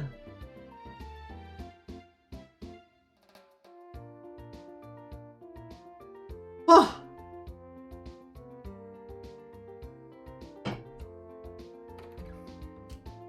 war eine wirklich, wirklich coole Side-Story. Es war eine sehr schöne kleine Quest. Bisschen was anderes, mal so rumfragen und so Bilder rumzeigen und sowas. Aber uff, es hat sehr viele schöne Backstory mal gegeben, was ich sehr, sehr cool finde. Und uff, es war schon ein bisschen emotional dann, ein bisschen an ein, zwei Stellen. Also, das war echt cool, verdammt. Das gibt viel Bracer Points. So, jetzt haben wir hier nichts mehr. Sehr schön. Dann machen wir uns doch mal auf den Weg nach. Das stimmt. Gehen wir doch erstmal. Dann machen wir uns doch mal auf den Weg. Aber wir wollen vielleicht am Tower vorbeischauen und dort möglicherweise versuchen, Shining Palm zu finden, für den Fall der Fälle. Was wir vielleicht noch ein paar Level-Ups bekommen. Es ist hart zum Hitten, aber das wird schon. Wir haben Leute, die gut hitten können. Bam. Zum Beispiel Sin. Ich glaube, Sins Dexterity ist eigentlich relativ hoch. Es war Agility. Ich mache das jetzt gerade eigentlich hauptsächlich nur, um ein paar CP zu bekommen. Ja, besonders für Estelle, damit ich später meine Bursts einsetzen kann.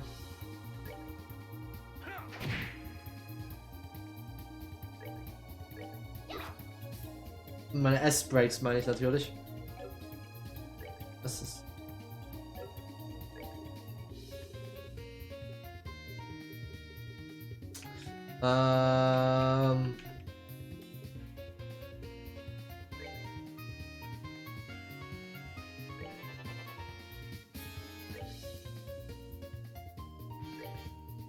Wir gehen jetzt erstmal auf die da hinten, weil die überleben das mit größter Wahrscheinlichkeit nicht. Nope, holy shit. Das war eine Menge Damage. Okay, wir prügeln also einfach weiter mit unseren Fäusten auf das Teil ein. So wie man es macht mit großen fliegenden Landmassen. Estelle hielt aber auch nix heute. Chloe macht echt nicht viel Damage, aber ich meine, es ist nicht ihr Forte.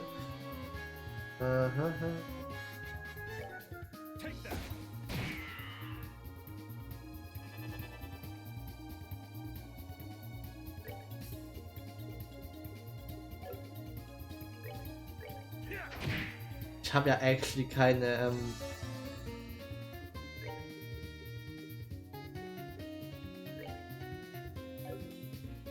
Er hat's impeded. Er hat's einfach random impeded. Alles klar, okay. Der geht actually bis zu Olivia, oder? Holy shit.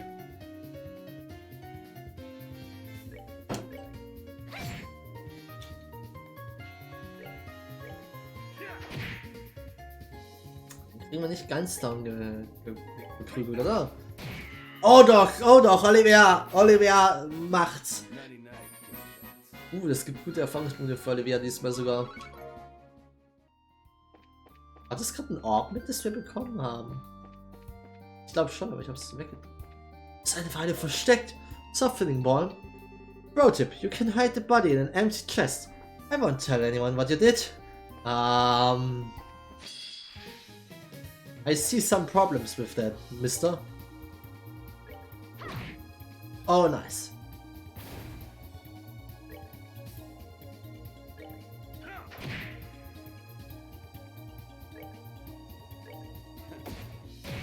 Ah, schade. Das ist nicht gut.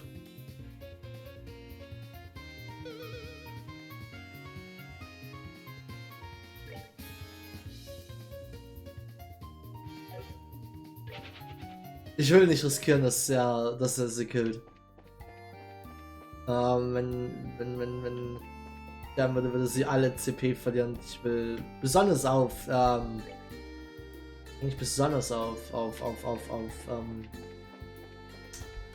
Chloe die CP behalten. Ja, Ihr S-Spray kann halt einfach, Lichtkreis ist halt einfach so ein Game Changer gerne mal.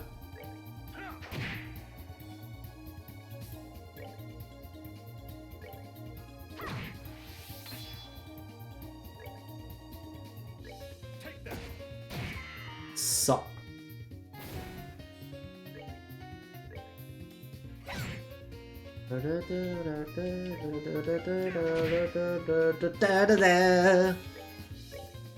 Das war theoretisch nicht das Ziel, was ich anziehe. Das passt. So. So.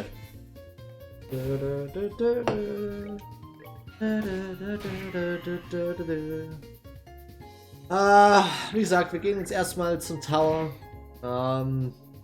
Und da ich jetzt eigentlich die Arzt gegen den und versuchen einen Shining Pomp zu farmen. Und dann gehen wir zum Lake. Machen wir, müssen wir da. Ach come on, hör auf dich zu heilen!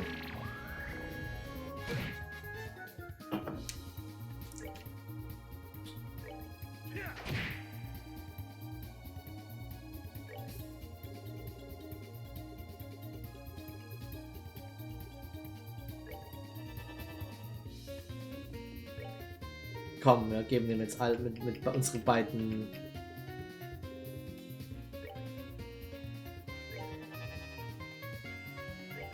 Das können wir jetzt schon fertig gemacht haben.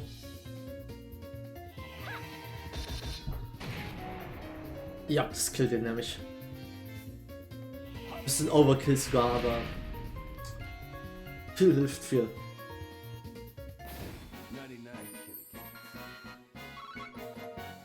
Ich habe das gerade erst zum ersten Mal, glaube ich, richtig gehört. Sagt der Nike die Nike Kitty Cats?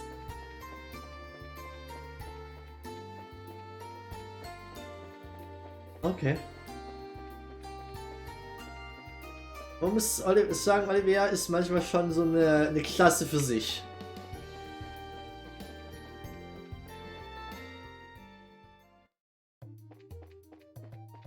Lass mal schauen, ob wir hier ein paar Shining Pomps finden, weil die sind meistens hier in den Türmen. Von meiner Erfahrung aus.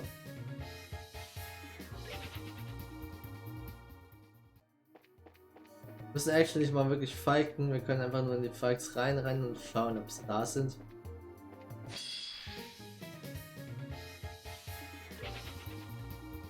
Untersuche einfach mal kurz. So, Hallöchen, haben Sie Shining Pomps gesehen? Falls ja, rufen Sie uns an.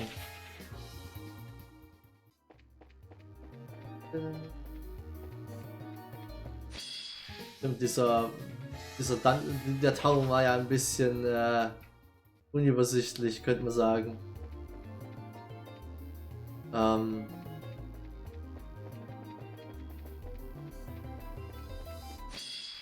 Ja, Shining Pomps, keine Shining Pomps.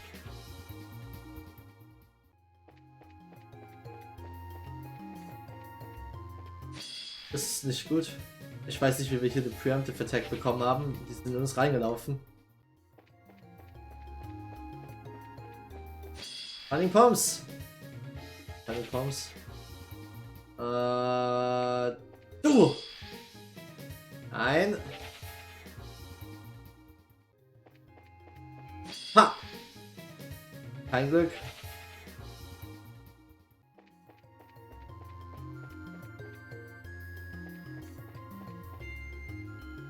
Hier welche Turtle. Turtle haben keine Shining Pomps dabei. Turtle. Ich weiß nicht, ob die überhaupt Shining Pomps dabei haben können.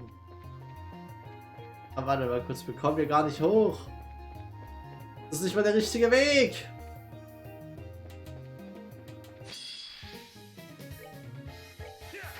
Ein bisschen was von den verprügeln.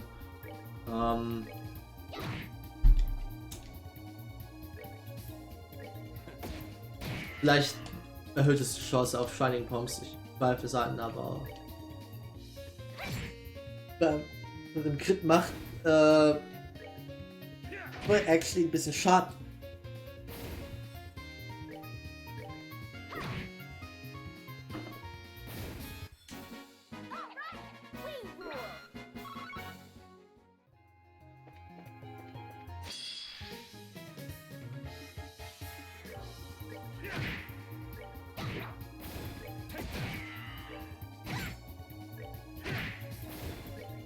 Wir machen das mal ein bisschen schneller.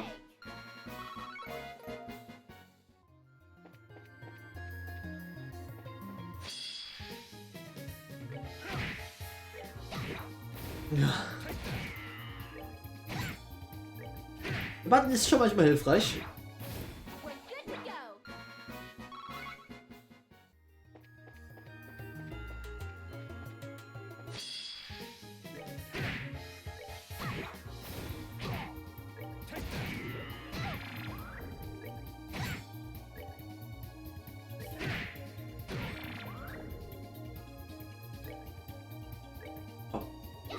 Wir müssen uns ein bisschen uns mehr anstrengen, weil wir da ein bisschen verkackt haben. So. Level für Chloe. Ich Level für Oliver.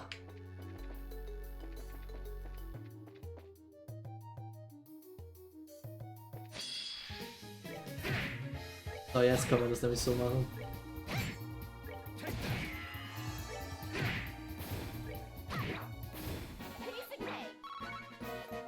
So, leider nichts gefunden. Ah, was haben wir denn hier oben? Okay.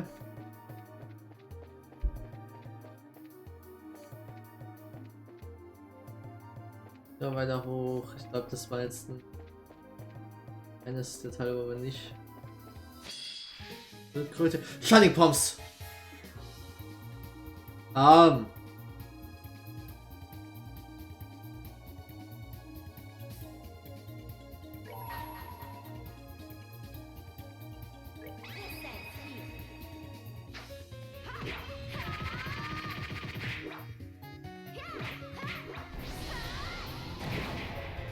Er hat überlebt, das ist aber nicht so schlimm.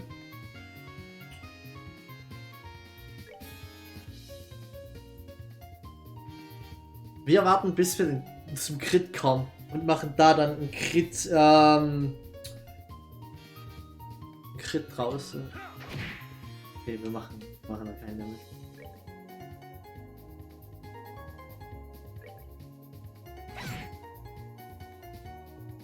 Wir machen Olivier,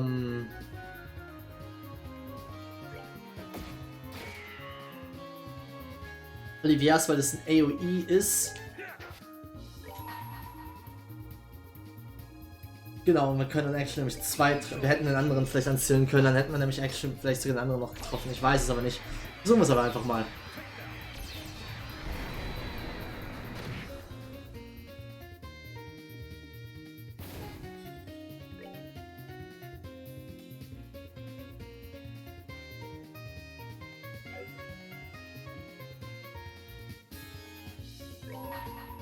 Ja, und den ja noch weg.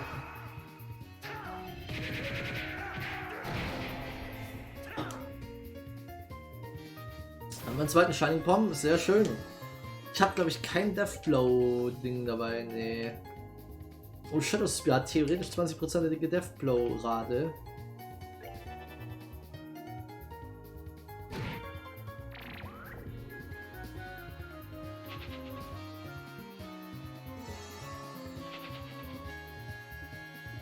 Haben wir auf ihr? Ne, wir haben nichts, was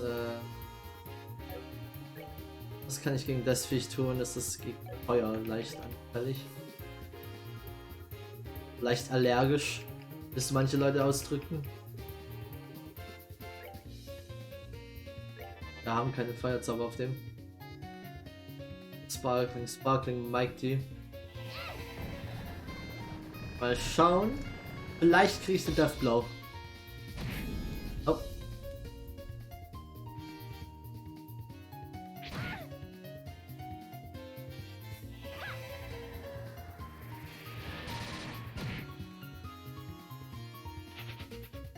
Ja, oder haut er einen Rauch ab? Nope, er haut noch nicht ab.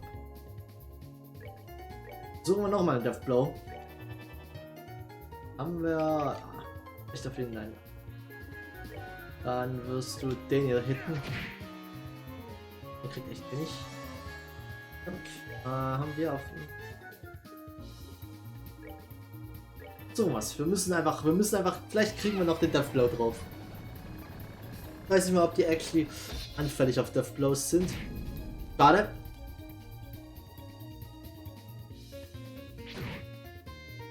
Strength Down, was der da verteilt, ist böse.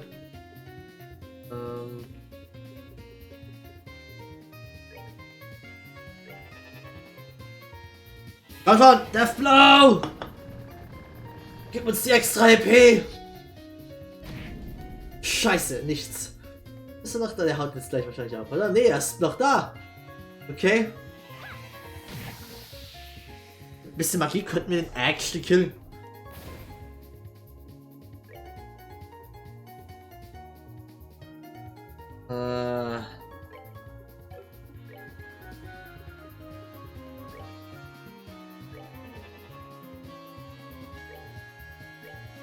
Ich glaube nicht. Oh, wir kriegen einen Shadow Split theoretisch noch raus. Das macht ihm kein Damage. Komm on, komm on, komm on, komm on, komm on, komm on, komm on, komm on. Nein! Bist du noch da? Haut ab! Er bleibt noch da! Alles klar, alles klar, alles klar! Shadow Spear!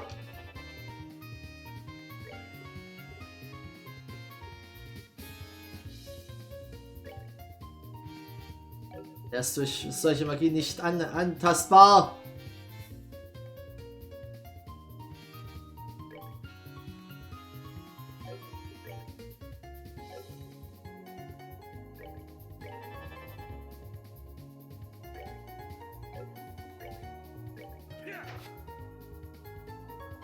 Come on! Come on! Death Blow! 20% Chance, langsam könnte es klappen! Oh no! Nein! Fuck! Goddammit! Wir hätten ihn fast down gemittelt! Okay, das sind einiges an Erfahrungspunkten, die wir hier bekommen. Okay, Level Up für Estelle, Level Up für Sin, Level Up für Olivier. Haben wir noch... Vielleicht haben wir gleich nochmal weitere Level Up. Level Up für Chloe, ganz knapp. Noch ein Level Up für Sin, noch ein Level Up für Olivier. Fast noch ein weiteres Level Up für Olivier. Sin lernt Thunder God Kick. Chloe lernt Lichtkreis 2. Oh fuck yes. Und ich habe einen Frosch bekommen. Nice. Lichtkreis, Radiant Flash, Reverse Code und heals 12.000 HP. Alles klar, okay. Wir sind also voll. Oh yes, deswegen Chloe braucht ihre CP.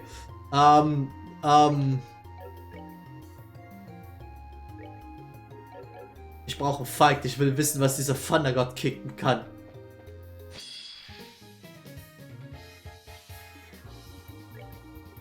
Thunder God Kick. Downward Kick from the sky like a flash of lightning ist ein Area Attack. Eine Area Attack auf Sin. Alter, die haben Lack gesoffen. Das ist nicht schlecht, definitiv. Die waren auf Feuer anfällig.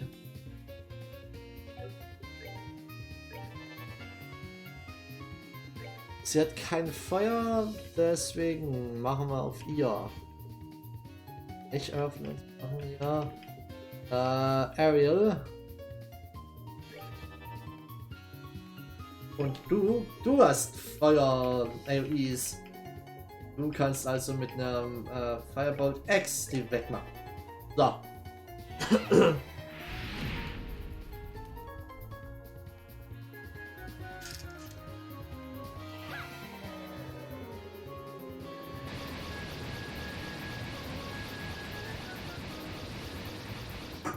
Theoretisch könnte ich an denen auch ganz gut meine CP wieder hochfahren.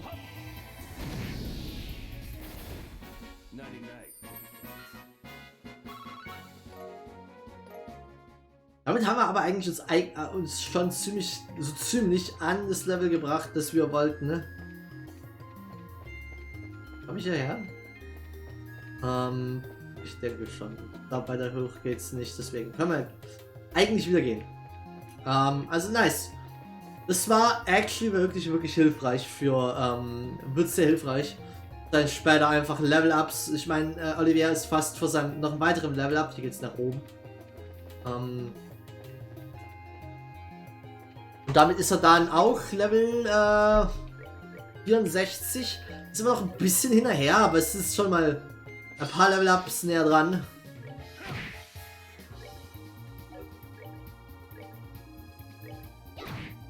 Machen wir das jetzt noch so.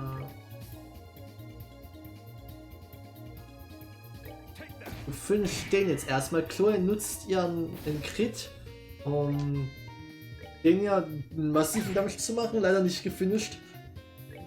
Leider. Ah, das war eigentlich doof.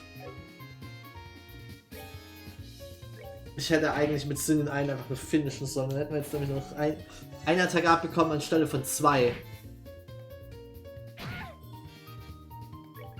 Nein, und gehen alle auf Chloe. Finde ich nicht okay. Finde ich wirklich nicht okay von denen.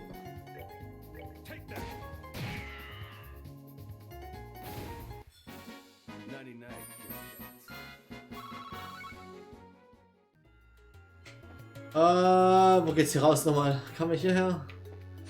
Ja. Das hier können wir schnell mal so machen. Wir haben ihn actually... Oh, wir kamen gar nicht dran. Actually petrified.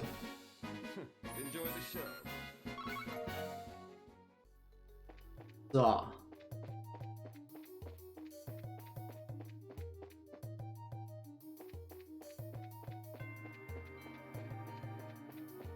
Okay. Kurzer Leveling-Abstecher. Okay, kurzer Leveling-Abstecher hinter uns. Sind wir jetzt wieder guter Dinge. Können zu Valeria Lake für unsere regularly scheduled Killer Arc.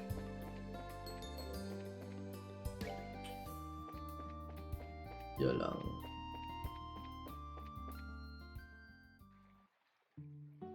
Okay, bevor wir aber hier reingehen, würde ich noch mal eine kurze Toilettenpause machen, so 5 bis 10 Minuten. Sehen wir uns dann wieder. Und dann machen wir weiter. Ich freue mich. Ich mag Character Interactions. Deswegen würde vermuten, wir kriegen jetzt erstmal so ein bisschen die Ruhe vor dem Sturm, so dass bevor innerhalb von 3 Sekunden 5 unserer Main Characters sterben im Final Chapter und die Hälfte von Liebe wird zerstört und es stellt sich raus, dass eigentlich einer aus unserer Taita ist eigentlich böse. Bam! Plot Twist, die gehört eigentlich auch zu Ouroboros. Bam! Die Twists häufen sich an. Ich könnte mir vorstellen, dass wir actually so groß wie alles, was hier läuft, könnte ich mir vorstellen, dass wir vielleicht endlich erfahren, wer Olivia eigentlich ist. Ich glaube immer noch, Olivia hat uns gesagt, er sei auf unserer Seite und ein Good Guy. Ich würde hoffen, dass das so ist. Ich mag Olivia. Ich glaube nicht, dass die so ein Twist pullen. Oh, er ist eigentlich böse. Weil dafür haben sie ihn zu suspicious die ganze Zeit gemacht. Dass es eine große Überraschung wäre. So, oh, er verrät uns. Da würde ich sagen, okay, das hätte man kommen sehen. Das ist jetzt nicht überrascht. Wir wussten, dass er irgendwie so eine geheime Identität so dahinter hat. So, deswegen, ich glaube eigentlich, dass Oliver trotz allem noch ein Good Guy ist, aber aus irgendeinem Grund seine Identität verheimlicht. Ich habe keine Ahnung, worauf wir uns hier fürs Finale vorbereiten sollen. Was auch ganz cool ist. Ich bin gespannt. Aber ja, wie gesagt, erstmal so eine 15 Minuten, also 5 bis 10 Minuten Toilettenpause. Wir hören uns danach. Tschüss. Tschüss ist falsch, aber bis gleich. So.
Hallöchen. Bin ich wieder? Ah, echt ein bisschen off-topic. Manche Business. Ich habe, das jetzt kurz noch rausgekommen ist, angefangen Blue Archive an meinem Handy zu spielen. Ich weiß nicht, was sie damit, was sie gemacht haben. Ich glaube, die meinen Cryptocurrency da drin oder sowas. Weil das Teil obliterated mein Akku. Das zerstört es. Ich habe in der Pause ja gerade ein bisschen Blue Archive geöffnet gehabt. Ich bin nicht mal komplett ins Spiel reingeladen. Ich habe das Hauptmenü nicht mal gesehen. Kommt die Benachrichtigung, Akku extrem low, Device wird ausgeschaltet. Und ich so, verdammte Scheiße, ich hatte das vorhin erst aufgeladen. Ich tue es direkt wieder hochfahren, ich schaue es mir an, Akku ist bei 49%. Ich so, was macht dieses Game mit meinem Akku? What the fuck? Wenn ich unter 50% falle, sagt mein Handy so, nee, das können wir nicht aushalten. Ja, wir müssen es einfach abwürgen. What the fuck? Was zur Hölle macht es? Und das heißt, ich kann, wenn ich das Spiel spielen möchte, nicht unter 50% fallen. Und von so ziemlich voll bis auf 50% braucht dieses Spiel wahrscheinlich keine 20 Minuten. Holy hell. Das Handy ist jetzt schon älter, ja, aber god damn it. Mit anderen Spielen, ich spiele andere Handygames, die machen das nicht so kaputt. Was zum Teufel haben die da getan? Anscheinend muss ich die Grafikeinstellungen noch weiter, muss ich schauen, ob die noch auf die Grafikeinstellungen und sonst was auf Crap einstellen lassen können oder so. Damit das besser, damit ich das einfach schlaufen lassen kann. Was zur Hölle, ey? Ich muss das wirklich glaube ich, über einen Emulator spielen. So. Gib mir mal Wasser.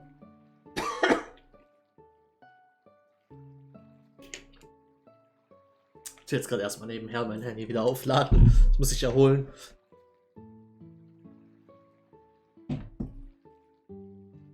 Okay, dann sind wir. Eigentlich nichts. What a wonderful invigorating weather. It's the last day of vacation for my husband and me. I've beaten him handily in fishing, so now I can go home feeling great. Haben wir hier fischen? Kann man da schon immer fischen? Ich dachte, man konnte jetzt. Ich dachte, ich wäre extra hergekommen und dann. Aha. Man konnte ja nicht fischen. Ich kann ja mit allem fischen. Das heißt, dass ich gewissermaßen mit den anderen nicht mehr fischen brauche, weil ich ja mit allem mit dieser Angel theoretisch alles fischen kann, was man hier bekommen kann. Rainbow Trout nehme ich. Dann können wir ja mal kurz 2 Fische fischen. Fischers Fritz fischt frische Fische und so. Fischers Fritz fischt frische Fische, fischt frische Fritz. Das ist nicht richtig gewesen, verdammt noch eins. Fischers Fritz fischt frische Fische. Frische Fische fischt Fuck! Fischer Fritz fischt frische Fische. Frische Fische fischt Fischer Fritz. Ich sollte vielleicht mehr aufs Angeln hier mich konzentrieren. Blaukraut bleibt Blaukraut und Brautkleid bleibt Brautkleid. Das war nicht ganz richtig. Goddammit.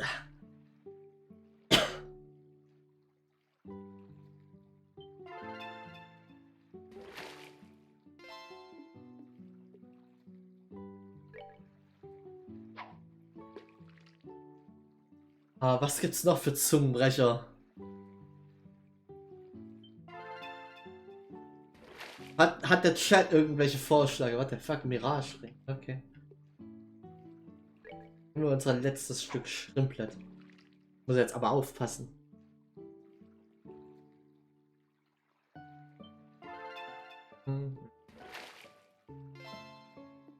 Normale Trout.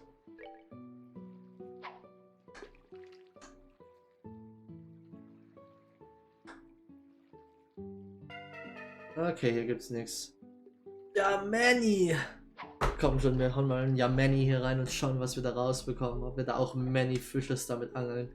Haha, ha, ha, ha, ha. Okay, sorry. So ein Valeria Bass. Silver Earring. Kommt noch ein bisschen Row. Das ist das letzte. Da kommen wir uns eine Rainbow Trout oder sowas. Salmon. Tiraborn. Okay. Dann. Ach nee. What the fuck? Natürlich treffen wir hier jetzt auf Vater Kevin. Wer denn sonst?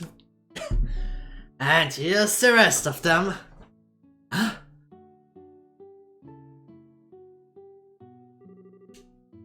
Kevin, what are you doing here? Oh, it's a long and harrowing story. We happened to run into him on the road. We invited him to join us. The road? Where are you traveling again? Where are you traveling again, Kevin? To be honest, my goal was to investigate the Amber Tower. After we said our goodbyes in Roland, I've been running around looking into all the towers. All the towers? Have you already visited the other towers, Father Graham? Yep, I've been busy with that pretty much. That's why I was kinda able doing that Voldrang business. Sorry I couldn't give a hand up with that. I figured you guys might come out here for a break after that, so... That makes sense. Oh then, should we have a sit down right now? How's about we do it over dinner? That'll help the information flow freely, you know? Oh yeah? So you're really staying here, Kevin? Well, from what I hear, this is a pretty famous inn, right? Like your friend said, I figured I'd join in the festivities, if you don't mind. It's kind of out of the blue. You have helped us out a lot though. What do you think, guys? I ain't got a problem with it. It is a nice way to settle our debt to the good father. Yeah, I want him to stay too. I see no reason to object. I wonder if it's fate bringing us together.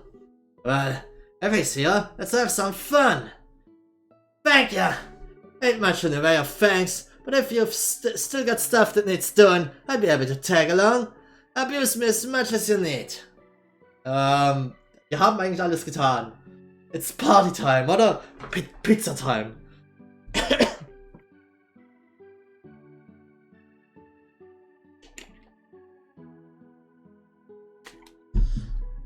Haben wir noch irgendwas Businessmäßiges? Ich glaube eigentlich nicht. Wir haben eigentlich unsere beiden... Wir haben das Board gemacht. Das passt. Partytime.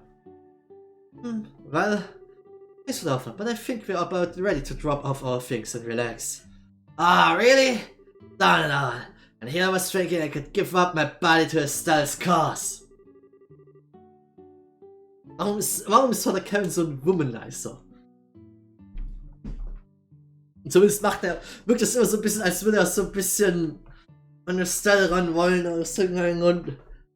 Oh, if you want to sacrifice your body, trust me, there are ways to arrange that. So we got checked in then.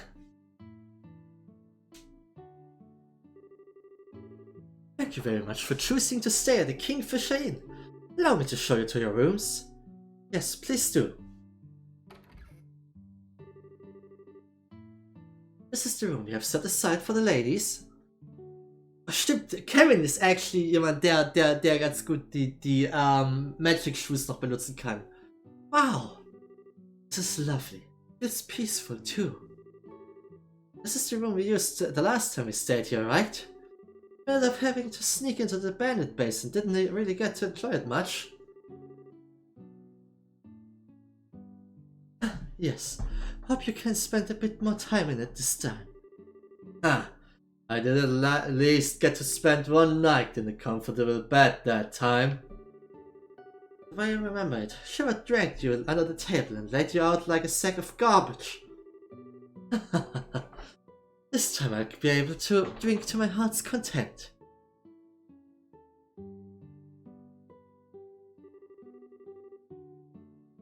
Ah ja, stimmt, das Problem ist, wir haben ein Dude mehr in der Gruppe plötzlich. This is the room we had set aside for the gentleman, but I'm sorry, there must have been some confusion about your party size.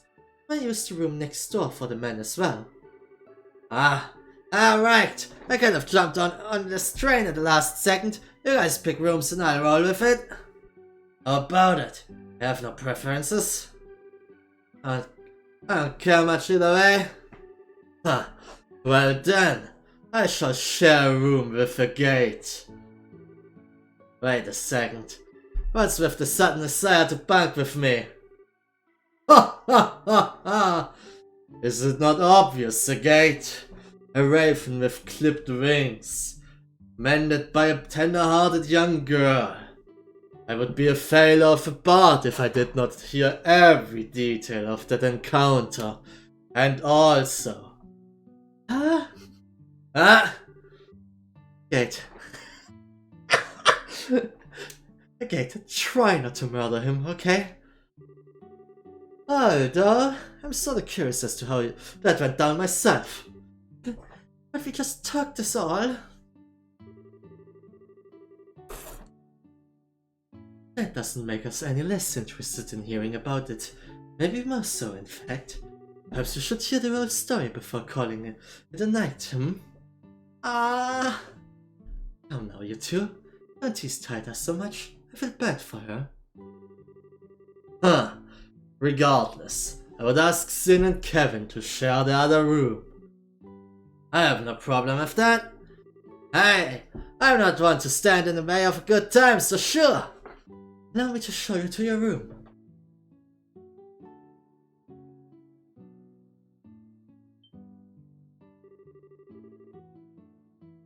Now hang on. We are not done with this conversation. Hey! Nope. Gate, du kommst da nicht mehr raus. Bis in den Klatschen von Olivia. Was eine der schlimmsten Dinge ist, die einem passieren kann, glaube ich.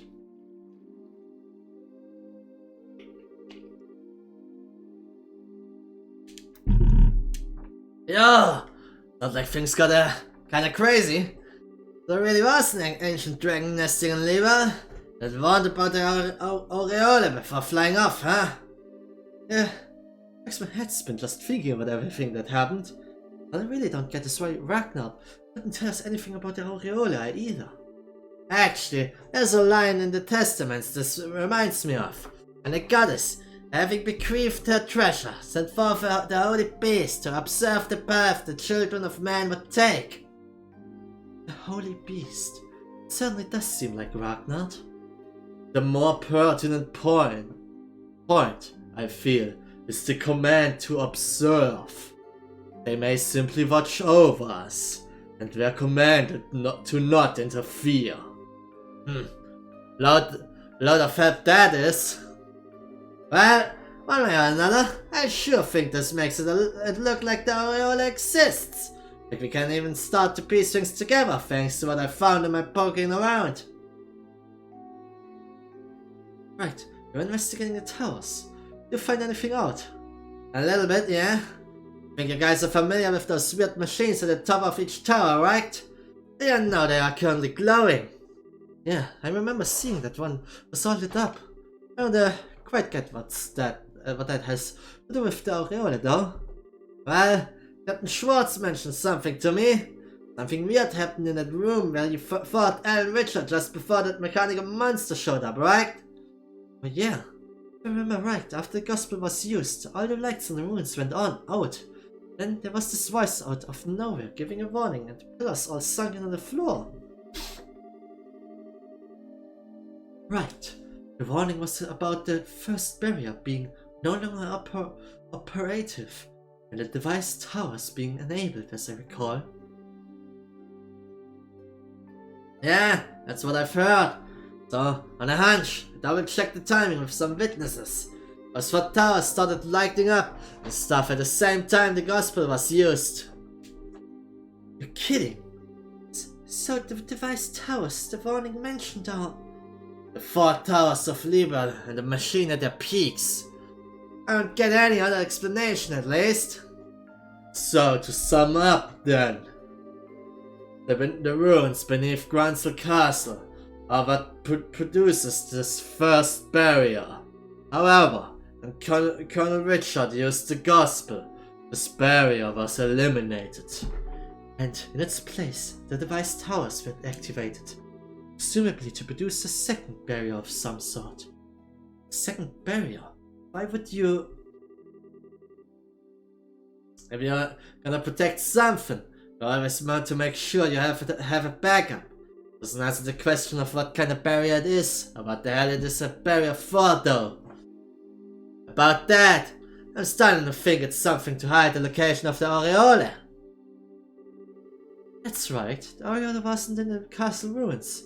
It's still supposed to be somewhere in Liber, right? Exactly. If we assume the society's goal is to obtain the Aureole, I think we can say the experiments are part of a plan to further that goal. Need to do all that just to...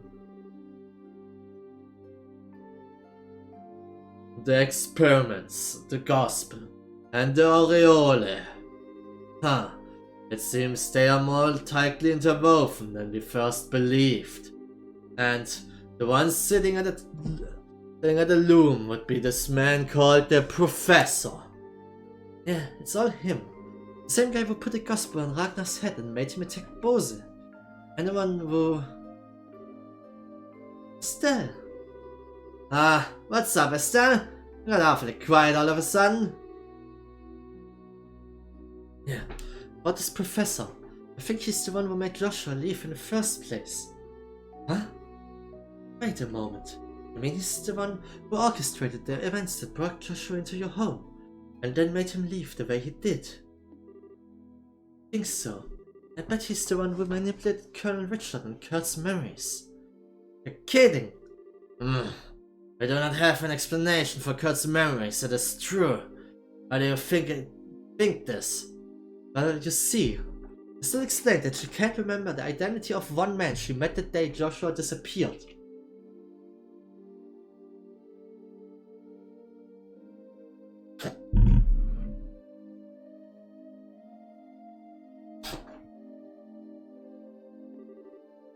It really happened.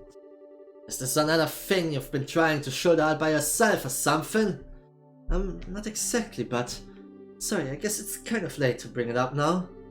I don't think there can be any doubt at this point, though. It's safe to say that this person must be the one responsible for all our trouble. He is clearly a man of twisted morals. Yes, I need to be careful. Oh, sorry, Tita. I didn't mean to bring up all this serious junk when we came out here to relax. Oh, no, it's okay, Estelle. It's just, I was wondering why someone would do things like this. Make everyone so unhappy, make Joshua suffer. I just don't get it. But Tyler, don't worry about trying to understand a weirdo like that, okay? You just need to worry about being tighter. Right, the gate? I hell do you keep dragging me into these conversations? We needed that, I think. Evan? Ah, nothing. So, how's about we call it enough information swapping for one day? Be a crime to let all this wonderful food go to waste. Can't say no to that. Yes, let us leave debate aside for now. Instead, let us navigate the forests of meat through the rivers of liquor. Merriment awaits. Rivers of liquor, Lenheim. That was an unfortunate metaphor. Oh please, Shera, do not make me swim. Oh no, someone's getting wasted tonight again. Wir kommen da jetzt raus und in der nächsten Szene hat Oliver einfach nur so 10% Leben. And so, Estelle and their friends set about enjoying their holiday. Na, na, na, na, na, na.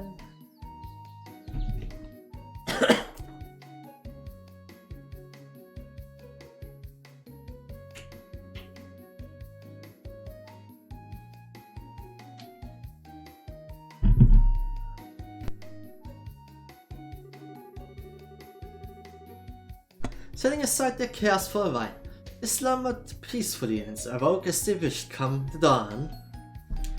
Alles klar, auf geht's! Ach Gott, Olivia spielt sogar seine Lute und wir haben Sieg dabei sogar. In the morning, they borrowed a couple of boats and enjoyed an excursion on the lake. Fuck! Aua! Oof.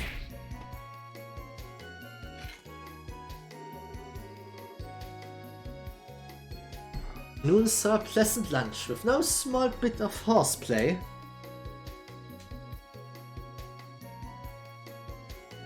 Alle am Fischen. And the evening was perfect for setting a fishing line and letting the hours disappear.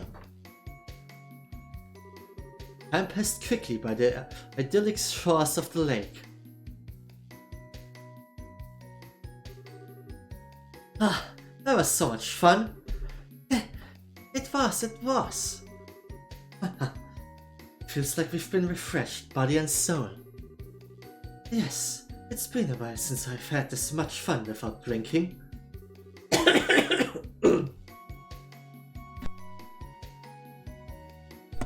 Shara, manners in the room, influences, etc. And we're just slamming back some kind of fruit liquor like a fiend while we were fishing. Oh honey, please. Something that like doesn't even count. Right, Princess Taita? I think I will invoke a royal prerogative to refrain from commenting. And a tangent from that, though. Still, you're really good. You're really very good at fishing. You think so? Yeah, you are. You pulled them up on one after another. It's been her hobby since she was little. Speaking of, Kevin made quite a showing for himself too. I noticed that. He really seemed to like fishing. He definitely knows how to handle a rod and whatnot, that's for sure. If he got a bit better, he might even make a good rival for me. For the laugh of. Not everything has to be a competition, Estelle. Still though, it's a lovely evening. Ah.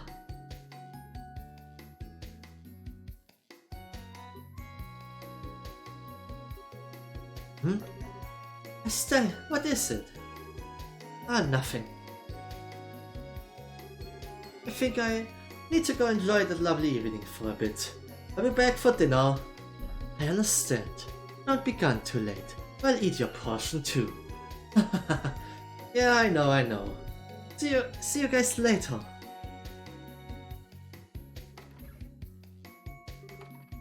Estelle.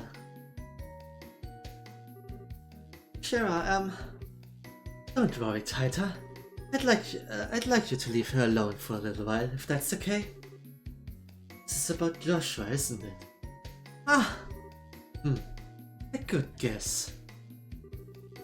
The evening was just as lovely back then, too.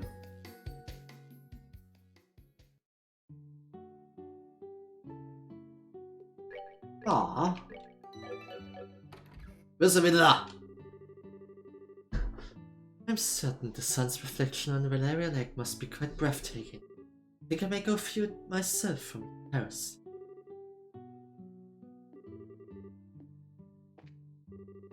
I think I want a little more tea. I'll see you after dinner, Estelle. Another lovely evening. We've got plenty of time until dinner. We'll have a walk and enjoy the fresh air. Alles klar. Da drüben ist niemand. Da ist auch niemand. Ups. Yo, Estelle! Walking around again! Like a perpetual motion machine, you know that? I guess so, yeah? What are you doing, Gate? Just sitting back and relaxing while we can. Winding down, basically. That is why we came out here after all. Heck yeah, it is. Gotta relax sometime. It don't hurt to take one day off of work. Darn right. Anyway, see ya. Ah, good day, Estelle. The finest liquor, the freshest food. Indeed, it is the picture of refinement. If I had a lovely lady pouring my drinks, and I would have no complaints at all. But oh, that pen can be saved for after dinner.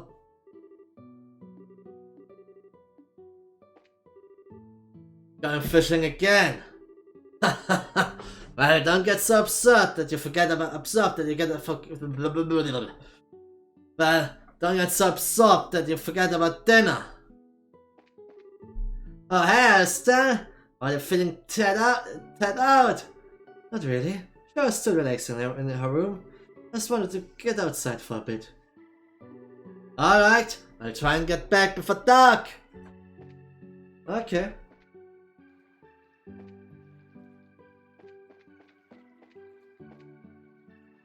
Du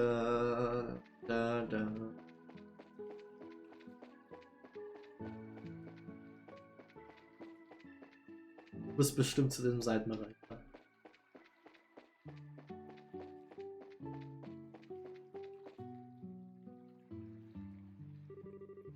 Ah, what a pretty sunset. It's just like that time. Daran erinnere ich mich sogar noch. Halbwegs. Dunkel. Es gab da mal eine Szene, ich weiß es.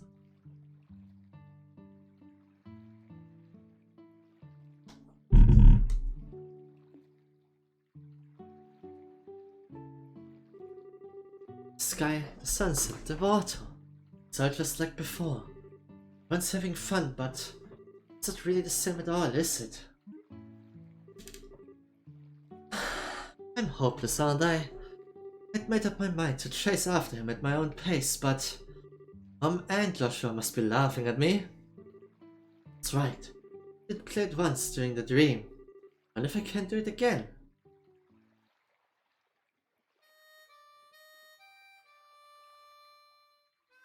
Ah, Klassiker.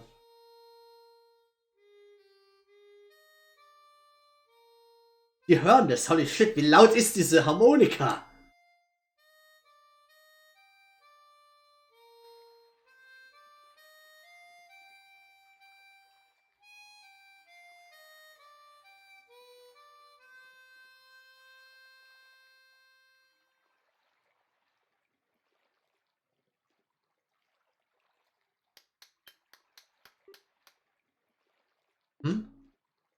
Das ist Kevin, ich wusste, dass es Kevin ist. So gut. Das ist wirklich gutes Lied. Wirklich gutes Lied. That was really pretty, Estelle. Kevin.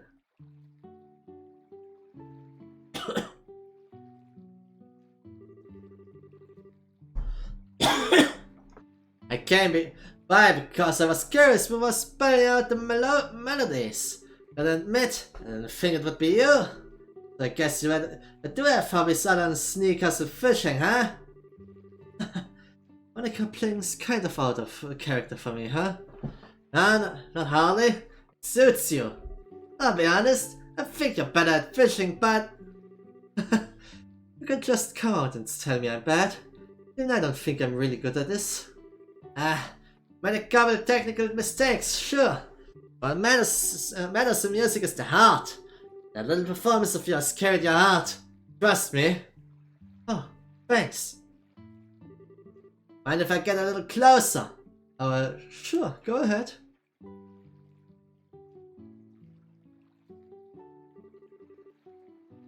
Got a question I'd like to ask you. Estelle, what are you gonna say when you meet this boyfriend of yours? Huh?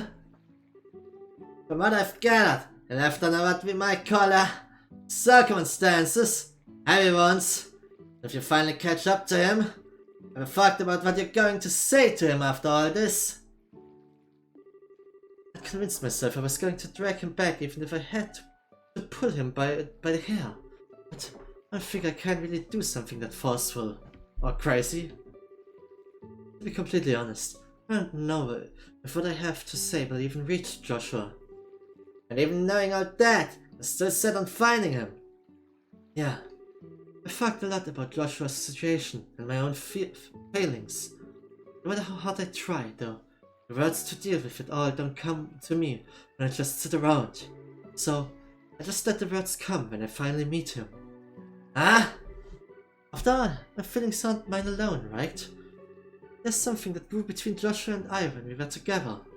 So, I think I'll only really be able to find those words once I see him again. Once we meet, our hearts will do the talking. That's why I refuse to worry about that until we find him. I mean, sometimes I get a little sentimental, sure, but let's just call it a lady's privilege. Oh man! I didn't go according to the steps at all! What? Step 1! Instead of so sentimental and down. Step 2! Instead of always overcoming from me. Step 3! I follow up nicely. Step 4! Style starts feeling better, and the opinion of me rises sharply because of it. See? Perfect!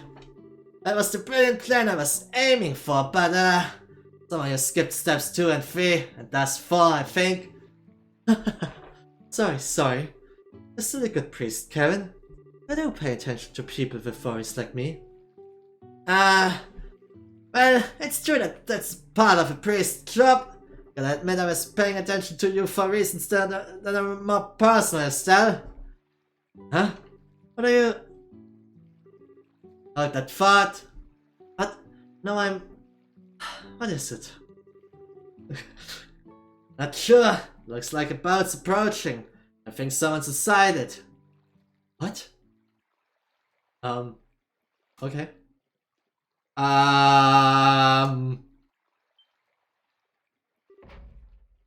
Kurt! What the fuck is going on? Warum ist Kurt hier?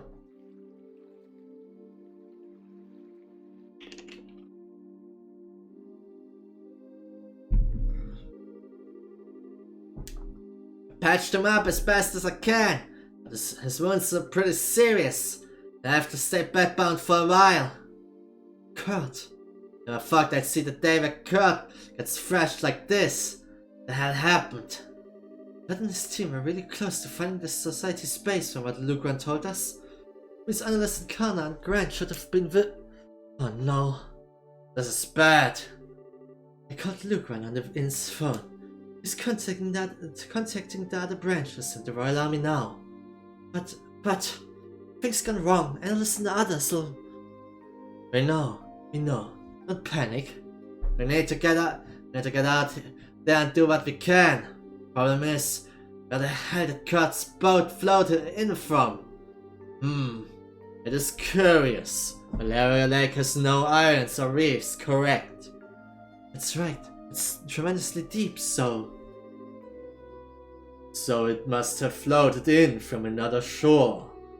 It could be very hard to divine precisely which shore though. Yeah, the lake is huge. Yes, we could ask the army patrol ships to help too, but... Kurt. Oh fucking hell. Als ob ich mich noch erinnern würde, wie ich was eine Stimme Kurt hatte. Das ist wahrscheinlich ein halbes Jahr her, dass ich Kurt gesehen habe in dem Game. Das ist... Still... the gate. Everyone. Das ist the Kingfisher Inn. The Lakeshore Bose. We drifted here on the waves. Tough old goat. The Kingfisher. Yes, I see. When my teammates and I infiltrating the society space, then I... What? Don't tell me. Damn it all! Have my memory stolen not once, but twice. I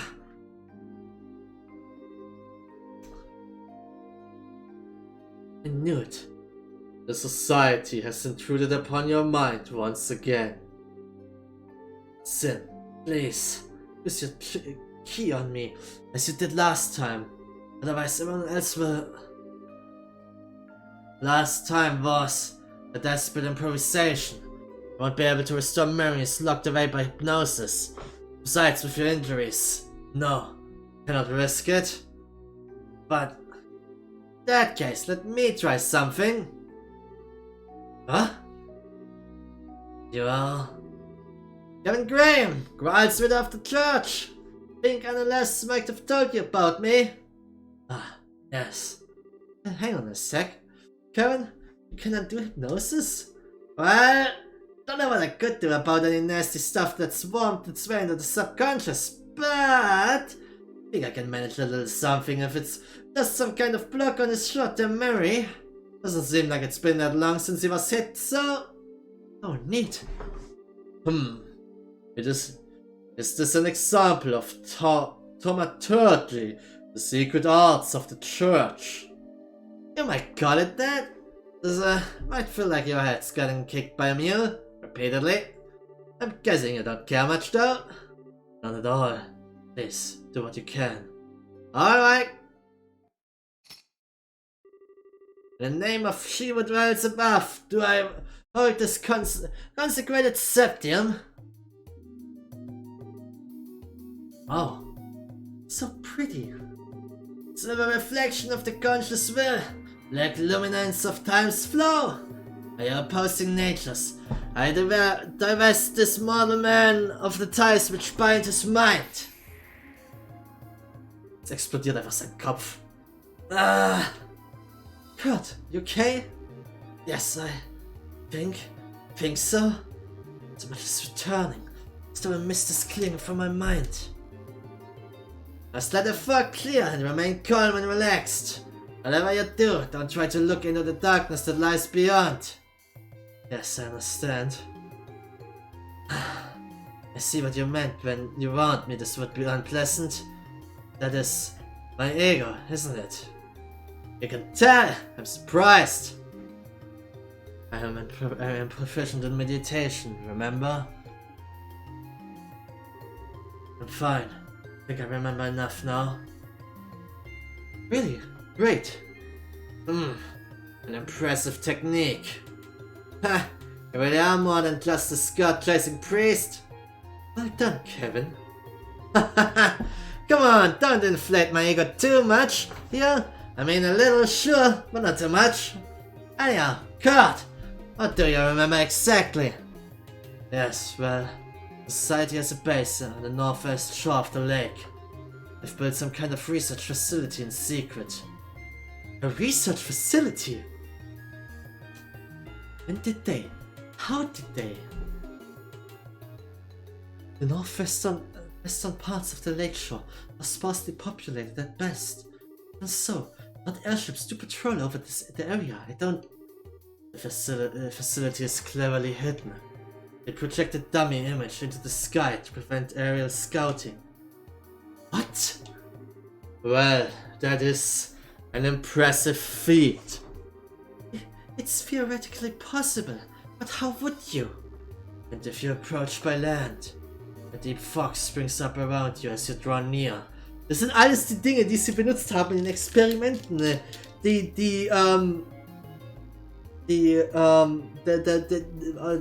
Blue Block mit der Projektion. Der Fog aus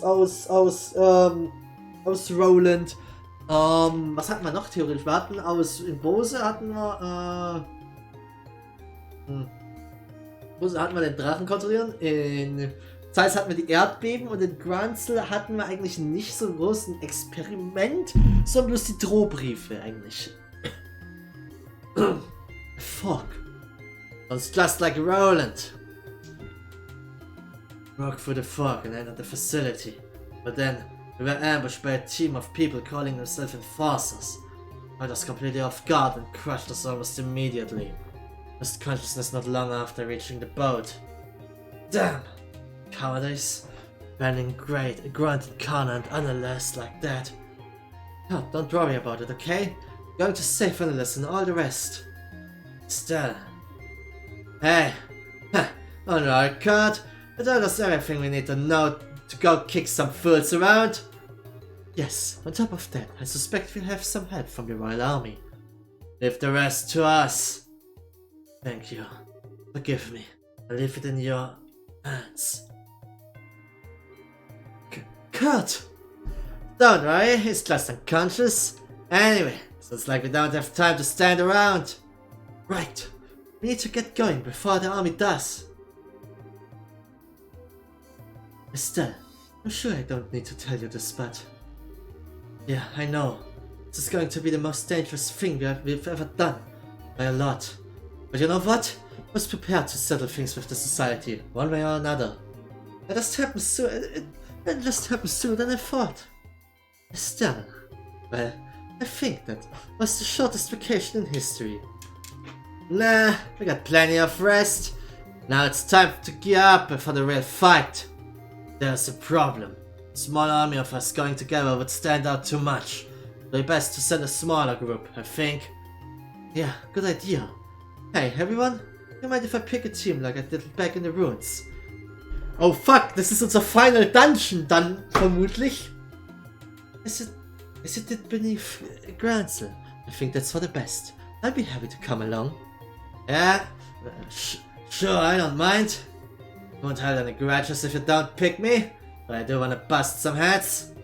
Of course, though you still naturally ask... you will naturally ask me to come along. If you need someone who can heal injuries, I will be happy to come along. I can help with machines and stuff, I think. Thanks, guys. Sorry to spoil the fun, but... You mind picking me first? Huh? For the sound of it, unless your friends are in the society's class. If they've been given the same treatment Kurt was, or worse. What do you guys do exactly? Oh, I see. A good idea. Yeah, good point. Looks like you're no matter what, Mr. Priest. Thank ya. I should be thanking you, Kevin. Okay, let me pick the rest of the team. Okay, right now we configure party. Swap party members and their gear and out as needed and select move out when ready. Okay. Das heißt, wir werden Kevin dabei haben. Okay, wir haben Kevin dabei. Kevin ist Magic orientiert. Und ein Fernkämpfer.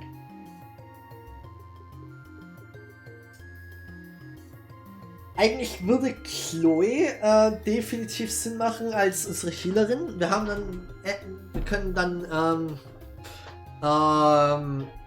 Kevin mehr als Damage Dealer spielen, als Magic Damage Dealer und Chloe als Magic Healerin und sie kann natürlich auch Damage dealen. Estelle ist so ein bisschen Allrounder. Ich würde also eigentlich irgendwas mit ein bisschen Heavy Damage mitnehmen. Ich würde wahrscheinlich Sin oder Gate mitnehmen. Und ich wahrscheinlich...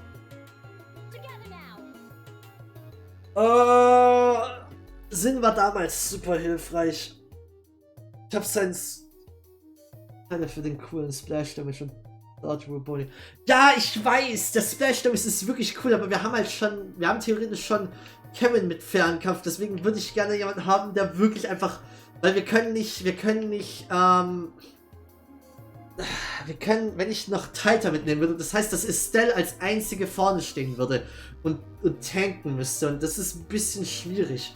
Ich hätte gerne noch jemanden, der halt reingeht und auch ein bisschen was an dem Beating nimmt. Und dafür werden halt Gate oder Sin die besten.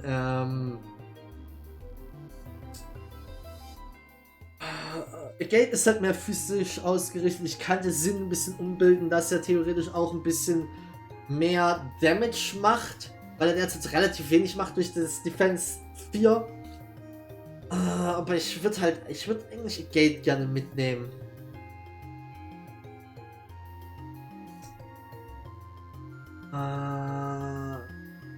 Gate oder Sin, Gate oder Sin. Ich meine, wir können vielleicht schon noch aus.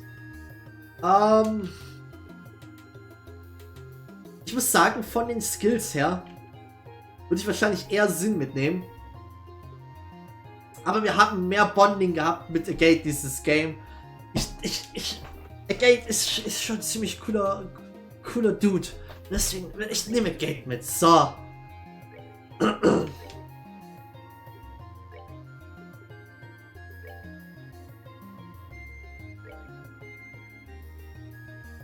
Aha.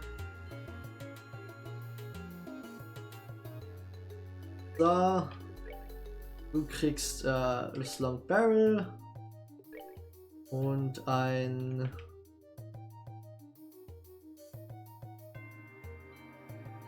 eigentlich das Moonglass, das ergibt schon Sinn. Kann man blind und beiwerfen eigentlich, dass er Mute abbekommt.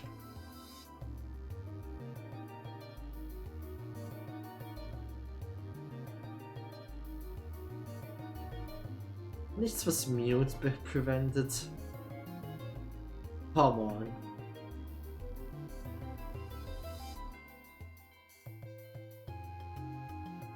Mute, nee, nichts Mute.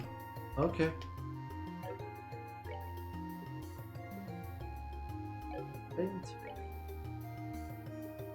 Feint.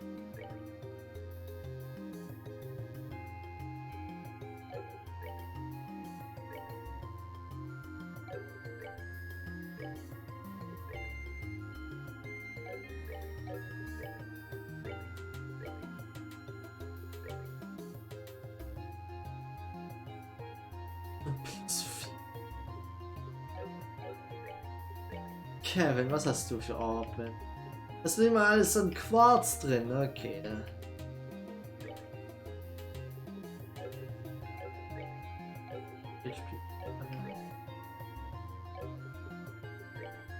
Können wir ihm hier HP 4 geben?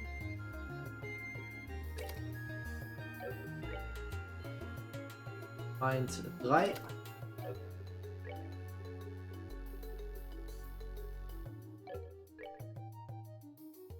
Ganz 3.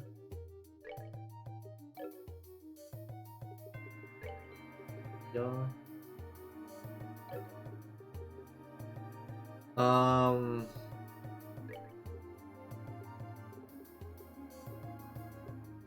Was hätten wir nicht hier? Alles okay, aber hätte Pink. Das ein bisschen echt nicht. Gibt auch der nicht. Das EP-Cut ist gar nicht mal schlecht.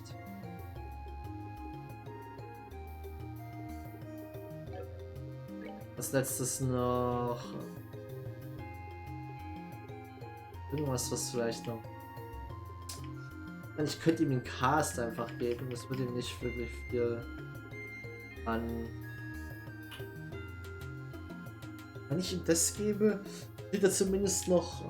Er wird hier, dieses Teil hat nicht viel Auswirkungen, da es nur so ein Zweier-Node-Verbindung ist.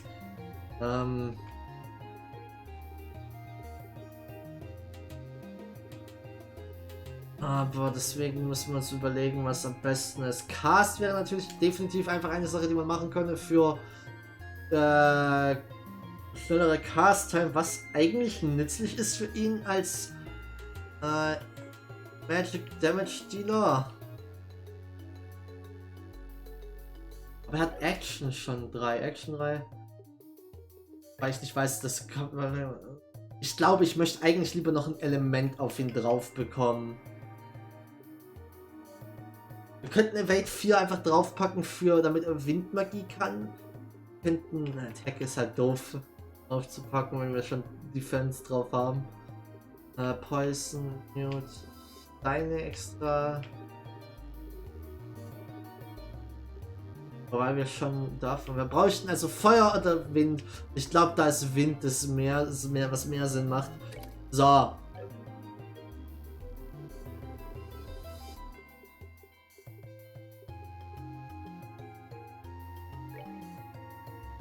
Was brauche ich für.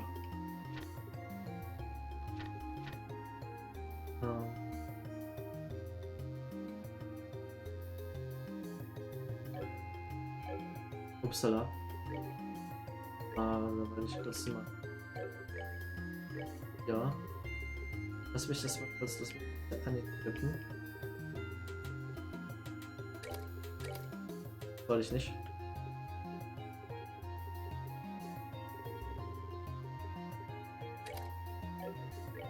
Was wir hier anstelle dessen, wenn ich nämlich jetzt den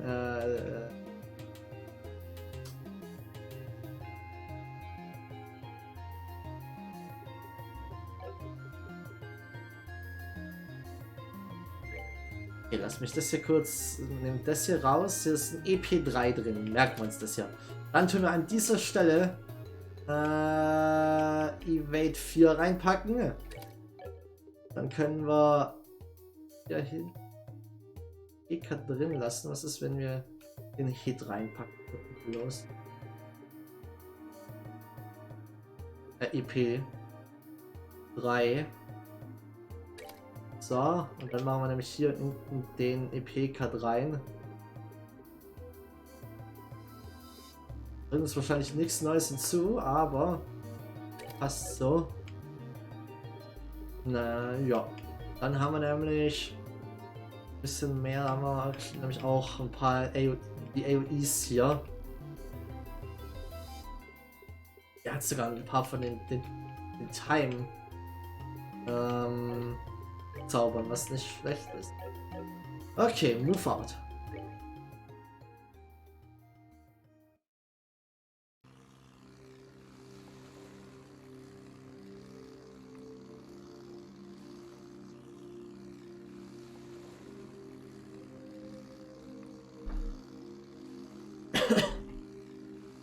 Gott, aber ich hätte eigentlich mehr gerne zurückgekommen, nochmal, vielleicht nochmal Equipment und so eingekauft.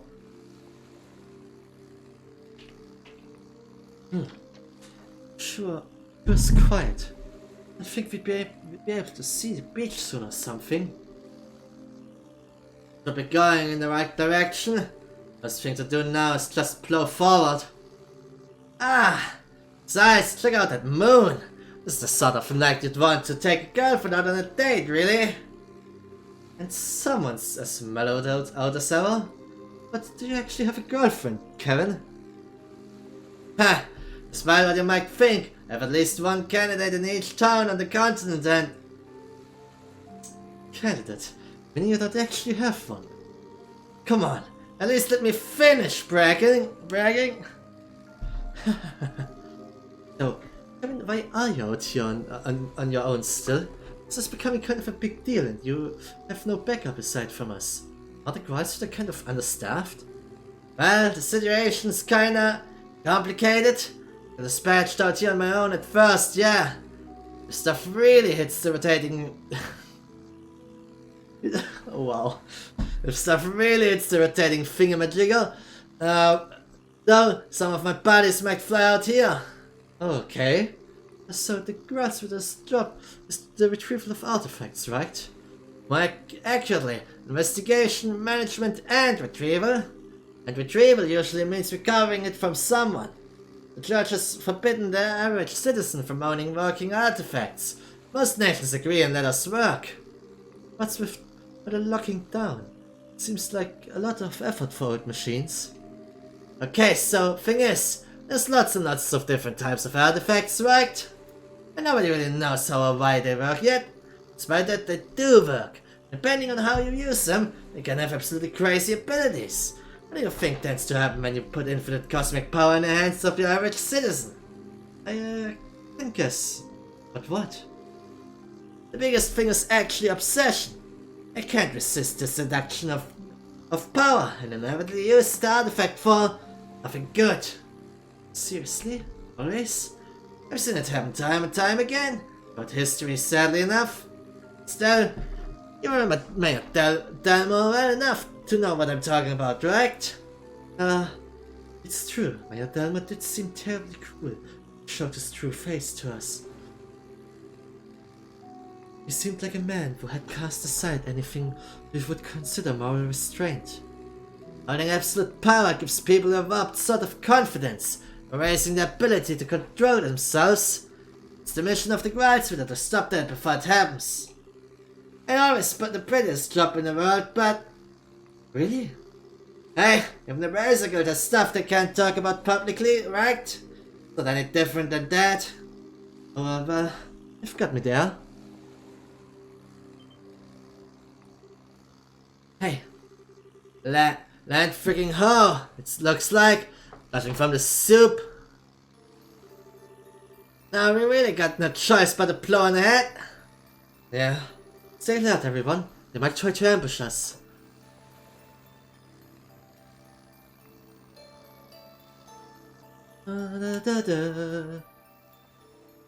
Ah, das ist das Flugschiff. Hey. Looks like we made it through. Oh Gott, ich muss mich beeilen. Ja. Auto-Scrolling.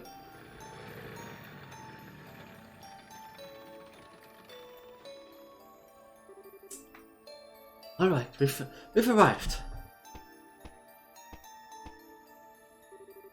I don't see anyone around, but well... Yeah, I'm gonna let your guard down. First out of business, I think, is giving the building ahead a scouting out.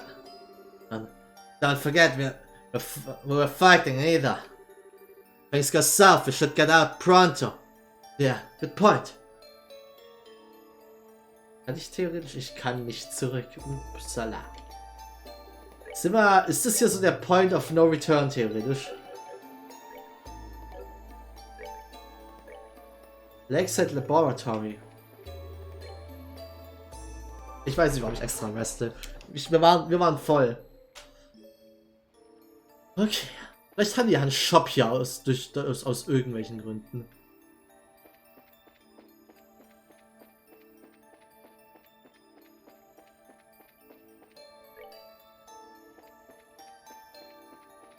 Irgendwas hier? Nope. Wir haben zwei Eingänge theoretisch. Wir haben den Eingang hier. Gate is sealed fast. Na gut. We'll need to find another entrance.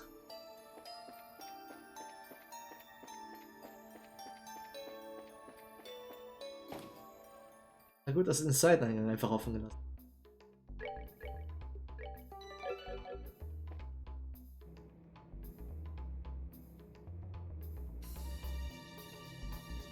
Ich kann mir nicht vorstellen, dass das der Final Dungeon ist. Allein dafür, dass... Es sollten eigentlich keine Monster rumlaufen. What in the world? Okay, expected a lot, but not this. Huh. Don't see anyone around. Ah, okay, da haben wir die Gegner. Oh weh. Sarcasmus. Okay. Time to fight.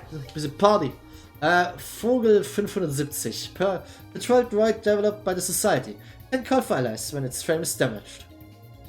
Vogel 235. Patrol droid weapon developed by the Society. Okay. Wir wollen erstmal die... Oh, wir machen Damage. Okay, a Gate, hau den hier. A Gate, haut den. Und es tat weh. Ah, hat nicht gereicht, okay. Das ist doof. Okay, lass mal schauen, Kevin. Was kannst du eigentlich? Cross Gear Rage, Combo Attack with a Concealed Blade and Arrows. Sacrifice Arrow as increases own CP to raise the CP of others by 40. Ooh. Sacred Breath. A prayer for Succor. Builds all allies in range for 2500 HP. Ein large area. Und Grace hier. Support prayers, prayer and prophet rail block 1 attack. 2 with full CP. Nice.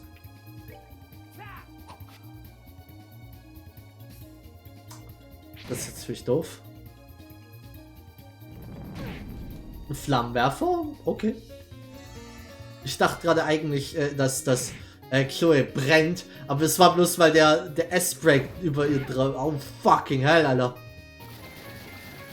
Okay. Okay. Oh, die machen Multi-Target Damage.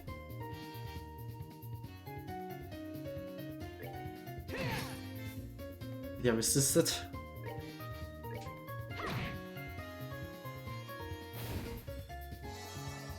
Wir wollen den Typen da gar... Den können wir nicht killen. Sehr schön. Komme ich aber auch nicht dran.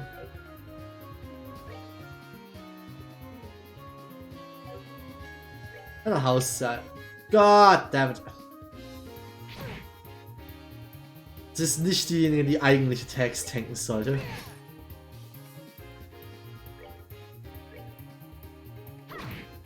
Cell macht den fertig.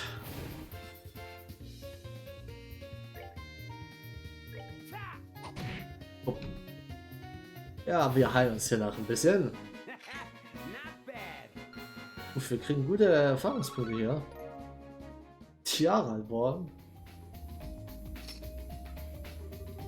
I think we're still alive, mostly. We're those society's archaisms. Yeah, except they ain't archaic. They're like the ones that started us on the Ironbook. They were made recently. It's strange. Despite all the noise we made, I don't see or hear anyone coming. Yeah, you're right. I'd think that unless or even one of the enforcers would come to investigate.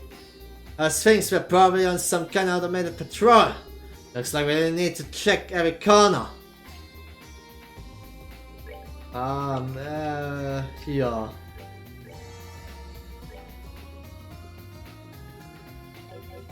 Der Rest sieht noch ganz okay aus. Wir haben hier drüben wir haben hier einen Ausgang. Wir haben hier nichts. Das ist ein sehr upbeat Lied für ein Final Dungeon. Das lockt, okay.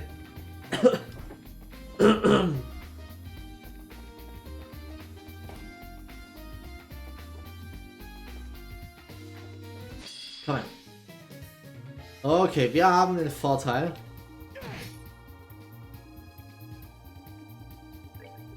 Lass mal, warte mal. Nee, das ist nicht, was ich will. Was das sind gegen alles. Und ich brauche eigentlich keine, keine Magie hierfür.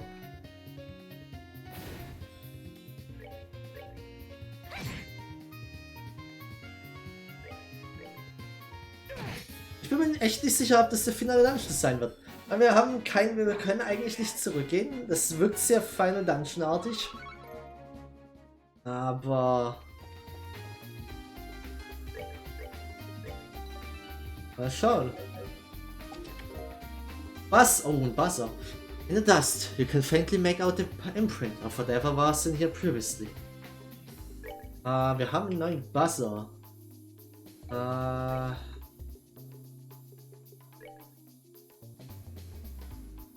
Oh, ja stimmt, der Buzzer ist actually voll gut. Den geben wir ihm actually.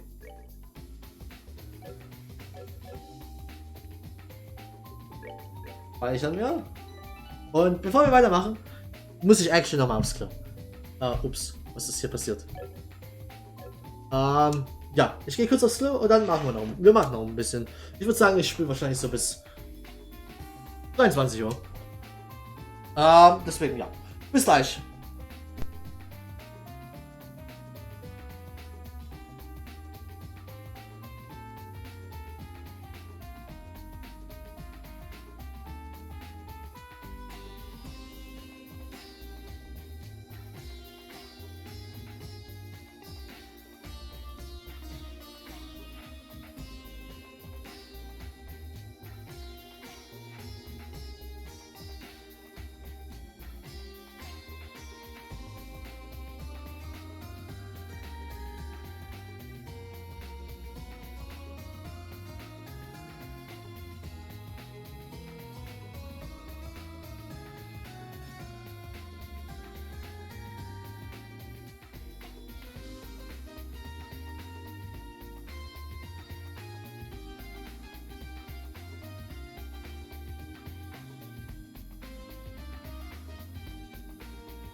So, Hallöchen. Bin wieder da. Jetzt, wo ich noch mal kurz ein bisschen drüber nachgedacht habe. Ich zweifle an, dass das der finale Dungeon ist. Ich glaube, das kann ich nicht glauben. Da kommt noch 5 Lever. Okay.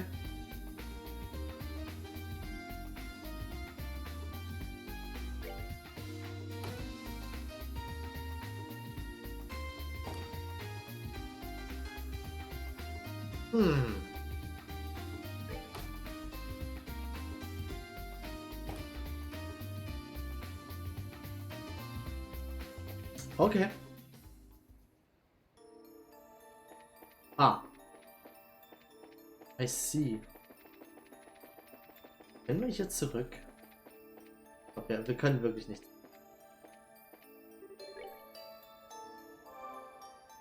Ich kann mir nicht vorstellen, dass das Finale, dass das der Finale Dungeon ist. Es muss noch eine Reihe Dinge passieren. Außerdem beim ersten finalen Dungeon konnten wir theoretisch unsere Party noch abändern. Zwischendurch hatten wir diese Station.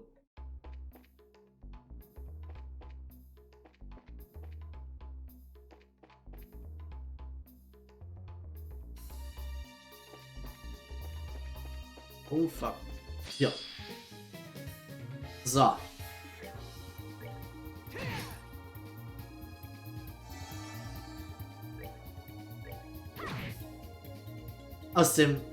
Von dem, was ich gehört habe, sind Finalen von Trails auf Spielen meistens auf der längeren Seite. Und es war jetzt definitiv nicht auf der längeren Seite bisher. Deswegen, mal schauen, mal schauen. Es ist aber auf jeden Fall, es wird wahrscheinlich interesting definitiv werden.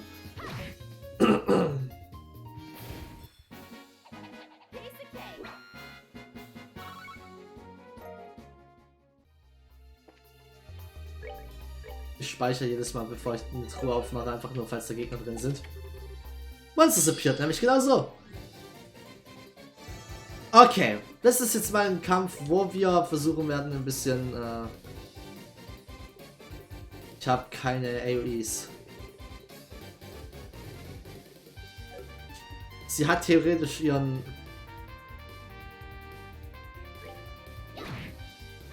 normalen, also ihren klassischen, den Hurricane AoE, warte mal, die sind gegen nichts anfällig, das heißt, ich kann eigentlich fast, was ich brauche.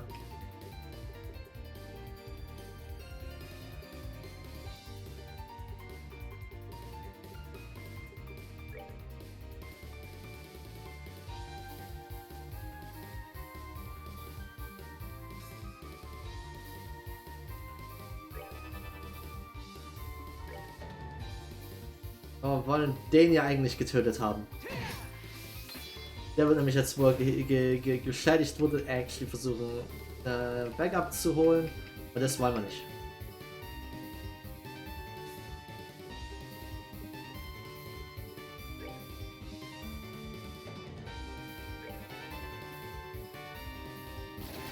Okay. Er ist im AoE geblieben. Er bleibt im AoE. Er ist aus dem AoE gelaufen. Hoffentlich impeded das nicht. Es impeded nicht, okay. Er hat sich wegbewegt, das ist doof. Der AoE auf ihm drauf ist jetzt ziemlich nutzlos. Bleibt er im AoE, er bleibt im AoE. Sehr schön, zumindest einer.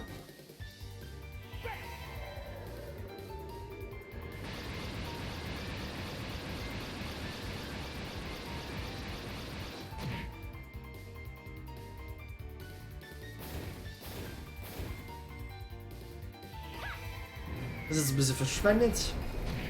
Oh, was hat instant gekillt, was wichtig war, damit er keine hier Reinforcement ruft. So, den letzten kann man jetzt nämlich actually normal niederschlagen.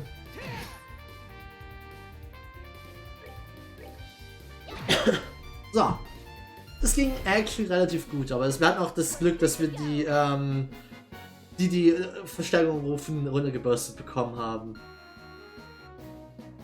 Wir kommen langsam sicher an Level Up heran.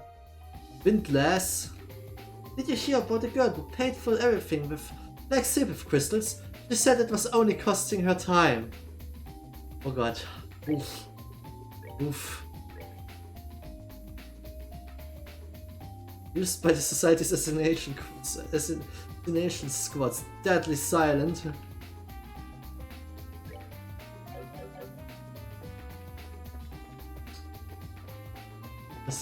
Was Ding times. Was locked. Was locked.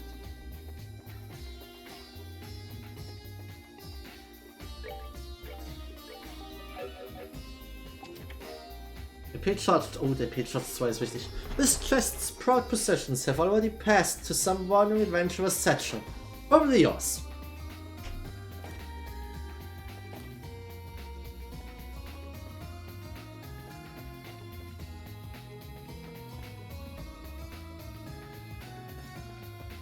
Hat sich zuerst bewegt.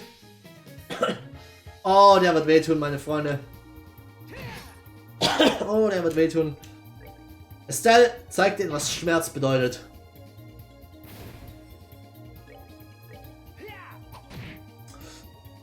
Wir müssen Estelle negaten. CP hoch. Besonders Estelles CP. Theoretisch könnte ich ihnen das CP-Item geben, aber. Komm. Okay. Ja. Das wird ein simpler Fight werden. Warte mal, was? Ach, ich dachte, Cell kommt zuerst dran. Verdammt. Ich hab einfach nur A gespammt.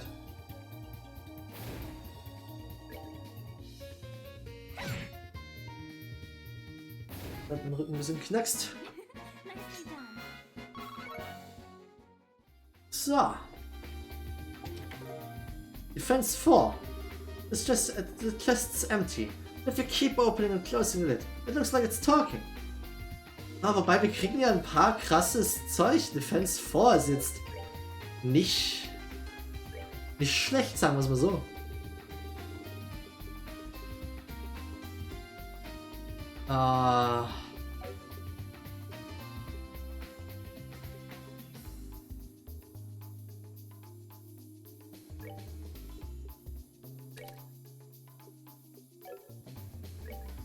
Hier kann ich nur ein Action.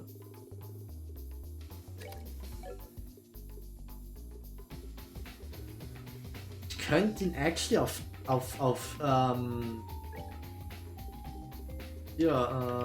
Time Magics bauen.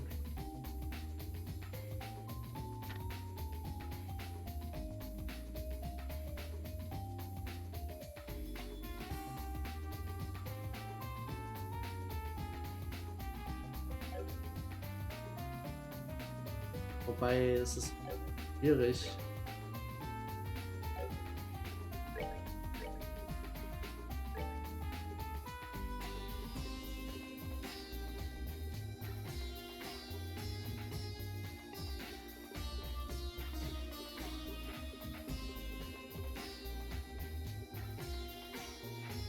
Ich kann es sehen.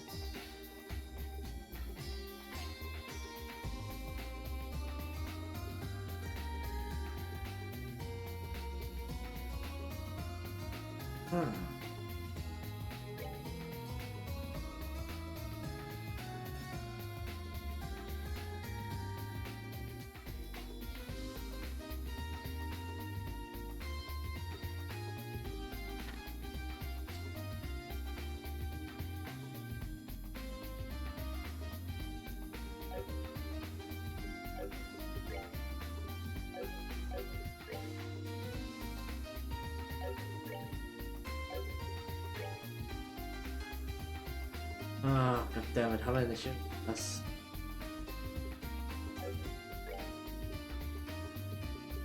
Ich hab 3.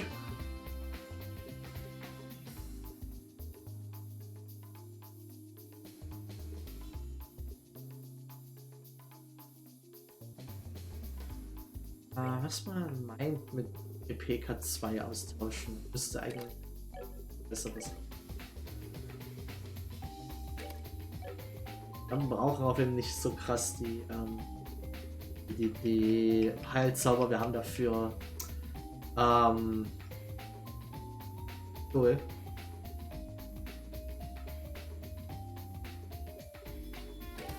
Wenn wir das nämlich jetzt reinpacken, dann müssten wir. Okay. Doch, weit Gehenna zum Beispiel mitbekommen. Damit können wir was machen. Okay.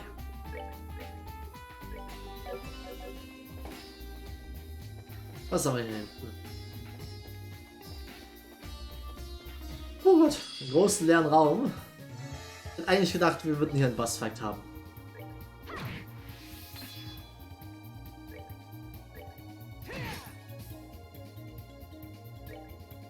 Du findest stehen da mal drüben. Oh, nice.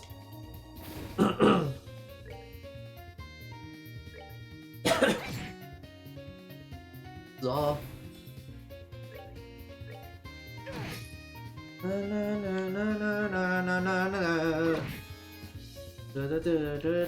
So, wir kommen relativ gut durch die meisten Kämpfe hier durch, ehrlich gesagt. Was doch ganz gut ist, wir scheinen doch halbwegs auf einem halbwegs guten Level zu sein. Es erscheint, warte mal. Was lockt? Wir werden die wahrscheinlich erst nachhinein irgendwo anlocken. Oh, wir haben hier einen Restpunkt. Ich werde jetzt mal hier resten und speichern. Wird dann unsere neue Base of Operations werden. Das ist, dass wir dann aber gleich einen Bosskampf haben, wenn die uns schon hier Speicherpunkt, einen Restpunkt geben. Würde Sinn ergeben. Oder ist es halt bloß hier ein neuer, größerer Bereich, der gleich kommen wird?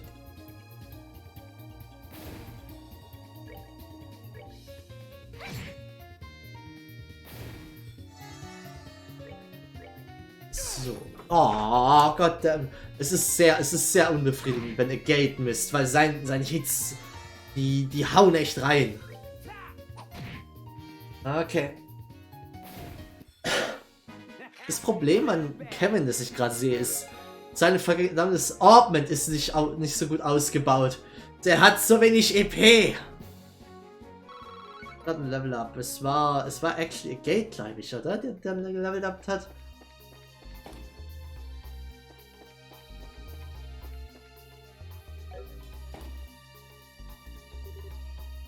Warte. Oh oh, wir müssen gegen Grant kämpfen wahrscheinlich. Grant. Guide you, you're safe. I told us what happened and we came as soon as we... Hold on. Something's up. Huh? Er wird kontrolliert. Oh. Damn it. Oh no.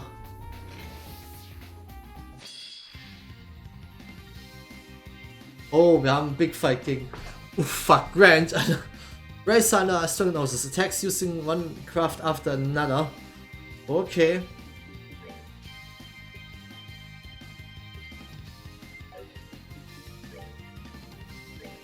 Wir müssen erstmal die Ads aus dem Weg rollen.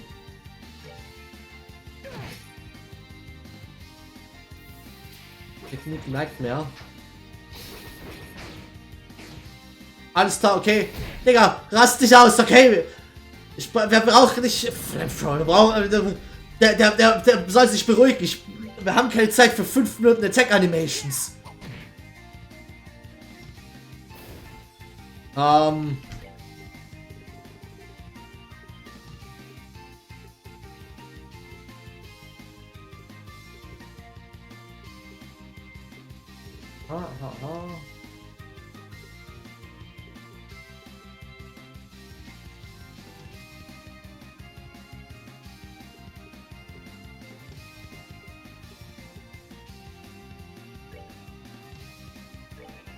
Bitte Debilitäten, ja, das weiß nicht, ob er actually. Ich habe meine ja, das hieß er Arts. Er resistet das. Ich hätte es mir denken können, aber. Okay, er hittet. Der Gate kommt nicht ran, oder? Der Gate kommt nicht ran. Oh, das schmerzt. Das schmerzt so sehr.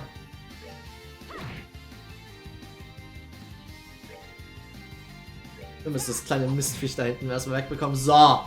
Jetzt können wir uns drauf konzentrieren.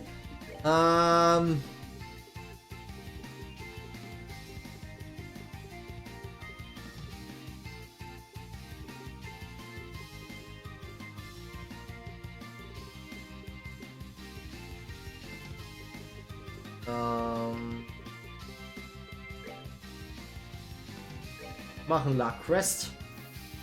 Grand Special. Impeded. Es impeded. Der Arsch.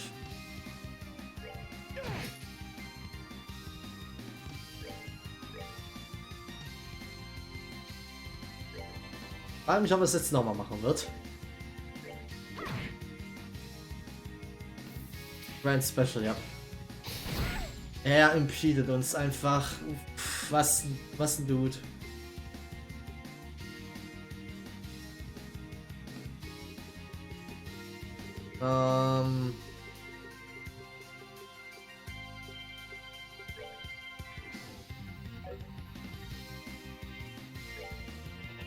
Können wir versuchen, ihn ein bisschen zu verlangsamen, dann können wir vielleicht actually mal unseren Buff rauskriegen.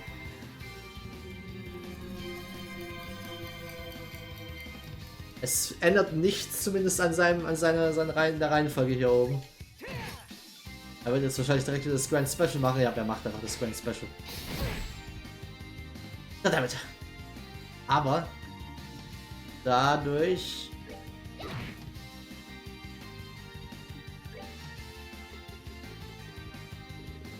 wir würden es vielleicht sogar, warte mal, würden wir das mit Lark Press durchbekommen? Wir würden es jetzt endlich mit durchbekommen.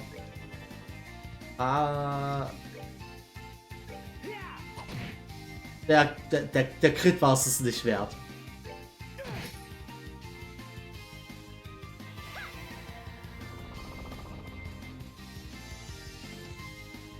Jetzt macht er wieder einen normalen Attack. Er hat so viel Grand Special.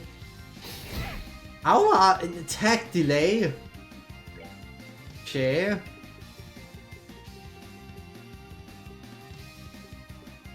Ich zweifle an, dass er KO'd wird, aber ich meine, worauf ich eigentlich aus bin, ist, ich hätte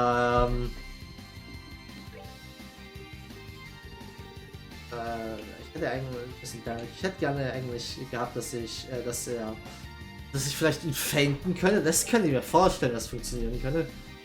Ich hätte gleich einen AOE einfach casten können. Wird auf jeden Fall critten, was schon mal Damage machen wird, definitiv. Ja.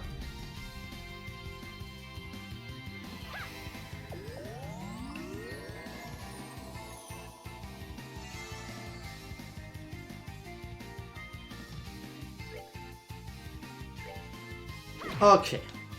Was kommt jetzt? Grand Special. Er delayed, oh ja, er delayed ihn. Okay.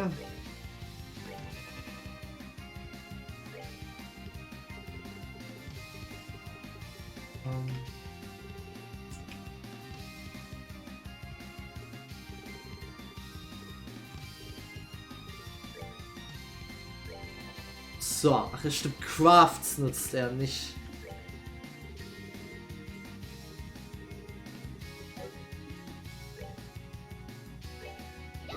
So, wir hauen einfach drauf. Schon das Spiel wird jetzt ein bisschen weniger Damage machen, aber immer noch effektiv sein.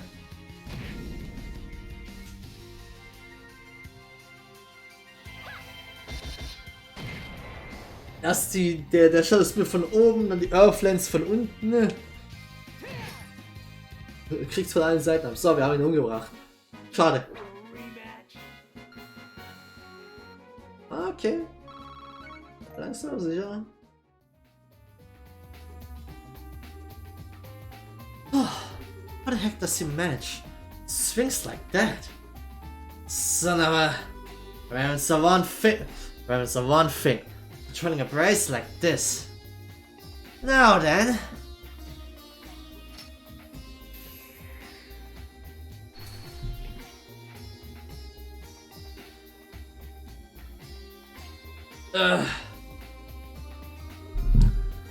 Sorry, as I got in the way, huh? Grant, you okay? Ha, got a handle on what happened, Grant. Yeah, can't remember the face, but someone I tricked my mind or something. Was ordered to stop any other intruders coming through here. Must be that professor guy. Grant, where are Connor and Annalise? You know. I don't.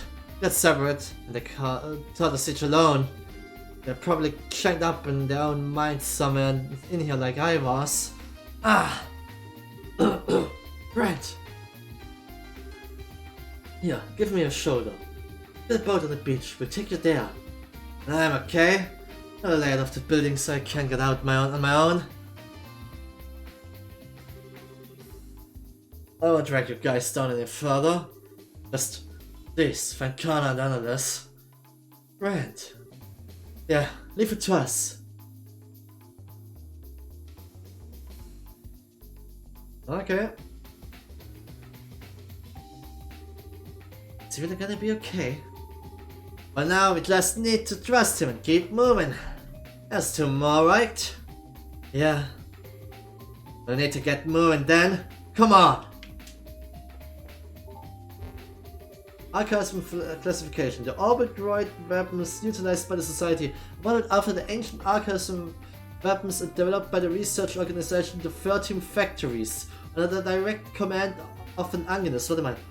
Wurden nicht in der Puppenspielergeschichte die 13 Factories erwähnt? War da nicht was ganz am Ende?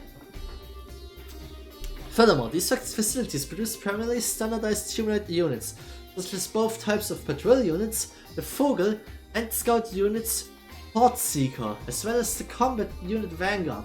A development based on the Guardian for new following text redacted. Received red card key. Okay. Haben sie den Guardian aus dem ersten Game repliziert?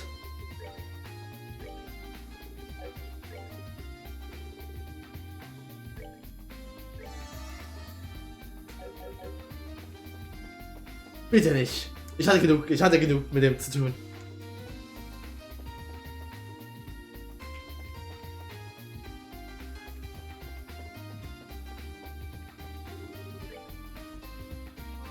Ich hätte mich nicht heilen müssen, wenn ich hierher gehe. Aber alles okay. Wir haben die Red Keycard bekommen, richtig? Okay. Ich bin theoretisch jetzt hier lang, aber wir haben ein paar andere Räume, die wir durchsuchen können dadurch. Nicht hier. Aber wir gehen noch mal zur Sicherheit rein.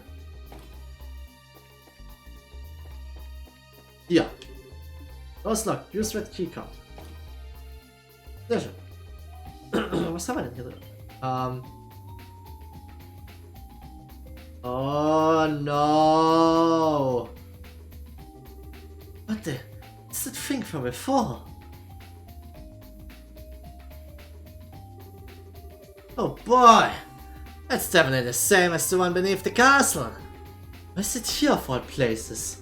And far more importantly, are there two of them now? It's getting out of hand. Now there are two of them.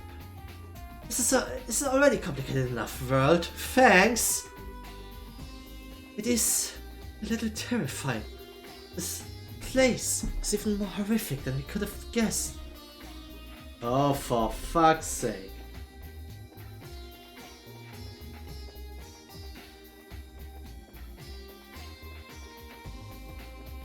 Zwei.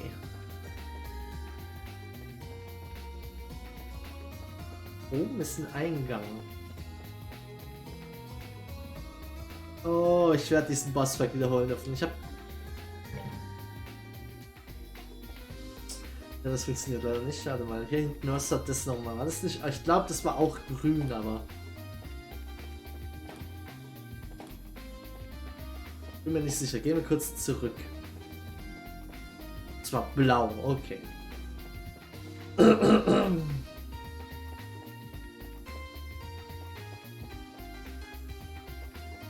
Dann gehen wir doch einfach mal eine Ebene runter. We need to go deeper.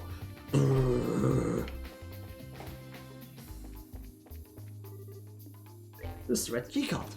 So.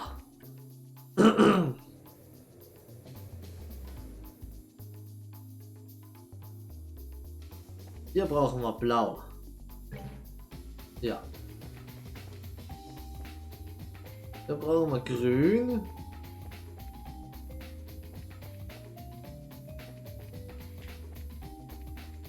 Komm her. Sehr schön. So. Wir kommen aber, also ich muss sagen, wir kommen relativ gut durch das ganze Zeug hier durch. Die Gegner sind jetzt noch nicht so schwierig.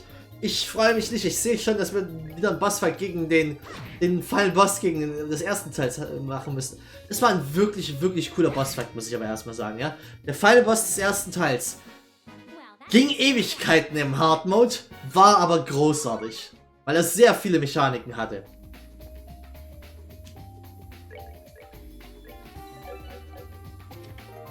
EP Charge. Just as empty, and if it could eat you, it would. Okay. Fair enough. Es ist eine Chest Road oder so ähnlich. Ich hab. Damit, wieso kann ich das drauf? Night Goggle schon wieder? All of these chests' worldly possessions now reside within your pack. Unless you sold them. You didn't sell them, did you? Ich kann's nicht mal. Die haben uns noch neue Night Goggles gegeben. Wir kommen wieder in. Nachdem ich drüber geredet habe, dass wir die Liste am Anfang nicht benutzt haben. Wir kommen jetzt in den dunklen Bereich bestimmt, oder? Was ist das?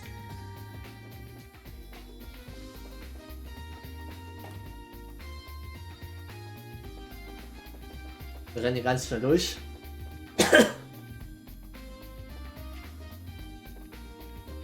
Oh, da war ja ein Gegner. Gott, hat mich gerade ein bisschen erschrocken. Einer dieser Pots ist open, was auch immer das bedeutet.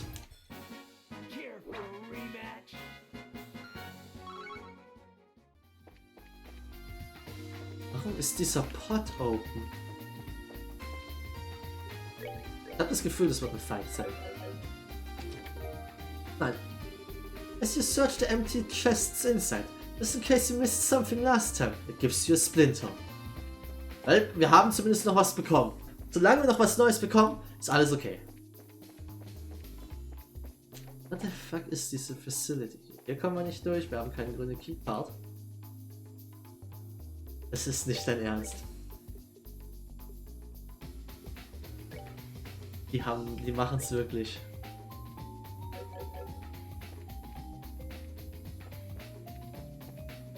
Nachdem ich gesagt habe, dass wir es nicht genutzt haben, so das ganze Game, bringst dieses Action einfach wieder. Ja, ich glaub's nicht, Mann. Ich hab das so weggedingst. What the fuck?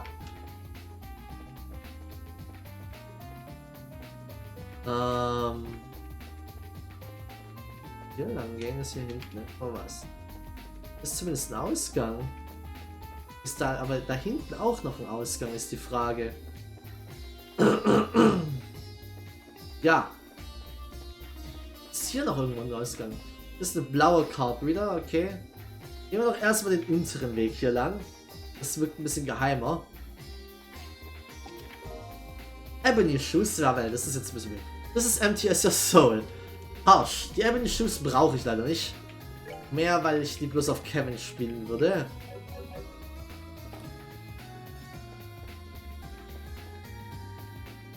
Okay, dann haben wir ja wieder einen Bossfight. Wahrscheinlich Karna. Oh no. Ja, Karna, wir dürfen alles natürlich als letztes. We got Karna too.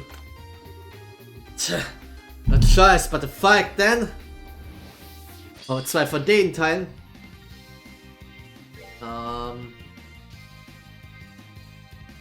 Karna, fire special rounds with a variety of effects, okay. Wir wollen als erstes, wir wollen eigentlich die Viecher erstmal wegbekommen. Wir Earthlancen, also den Dude hier mal. Der Gate wird auf den hier drauflaufen, einfach weil wir nicht an Karna direkt rankommen. Hier kann man Karna ran, wir gehen direkt auf Karna drauf. Oh, der wird.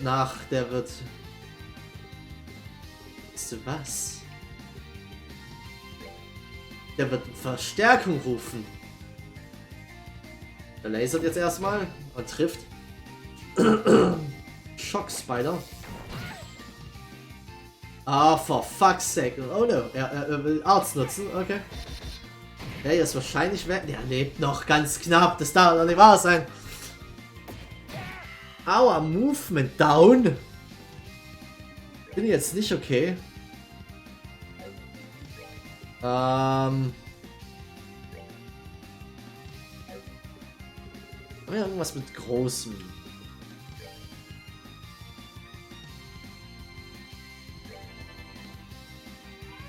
Der macht jetzt einen Alert Siren, das ist natürlich doof.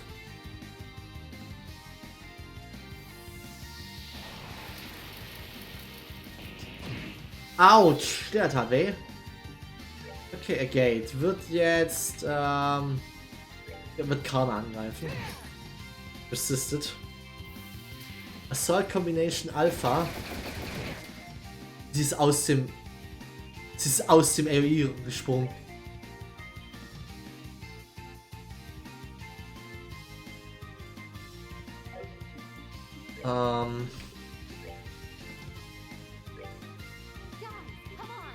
Ja, wir machen uns, geben uns ein bisschen mehr Buff.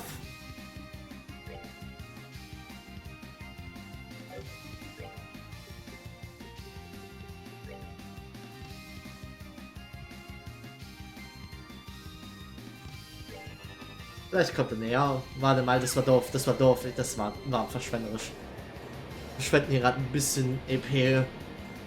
Wir haben hier keine Heilstation, actually. Der ist zumindest dead.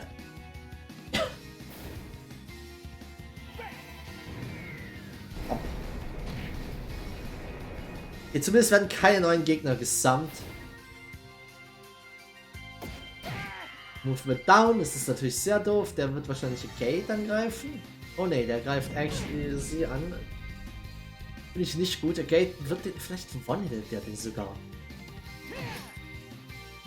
So, wir müssen aber jetzt mal an Karna rankommen. Wir kommen mit der Style zumindest an Karna. Oh, auch noch ein Crit. Assault Combination Alpha. Sie wird sich jetzt aber zumindest näher an der Gate hinstellen. Oh Gott, Alter.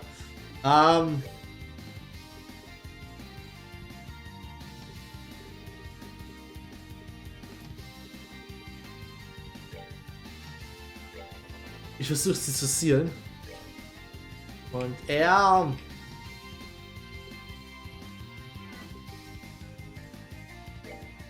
Ich Soul Blur mal. Vielleicht kriegt man Faint rein. Ich zweifle es an.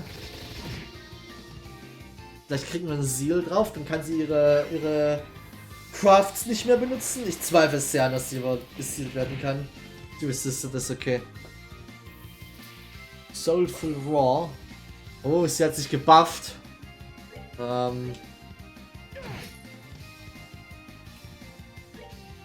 Okay, da hitten wir normal weiter rein. Alter, sie hasst Kevin. Sie hasst Kevin aus sogar Grund.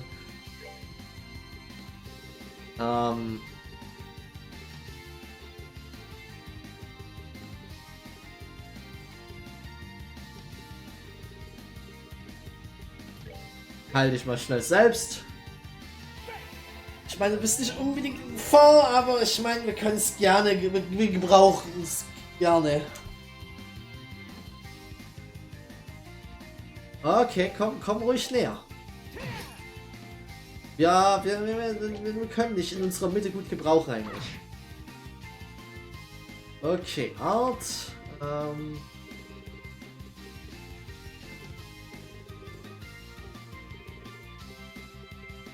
Da können wir eben einfach eine Earthlance reinhauen.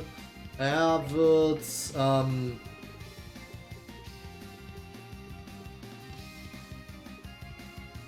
Shadow Spear reinhauen.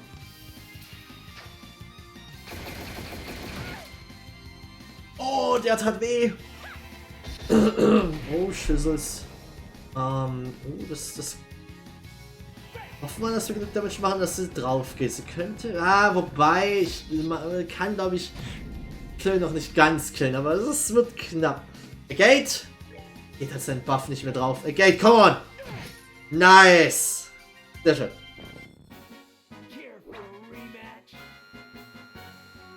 Keine Level up, schade.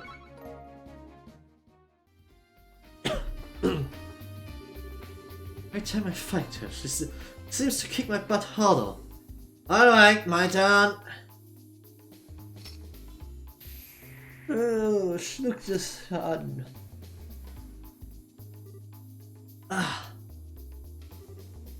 You guys, you managed to get here, huh? Connor, are you okay?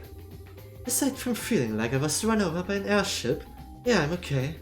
More importantly, did you find the others? Don't worry, I'm with Grant.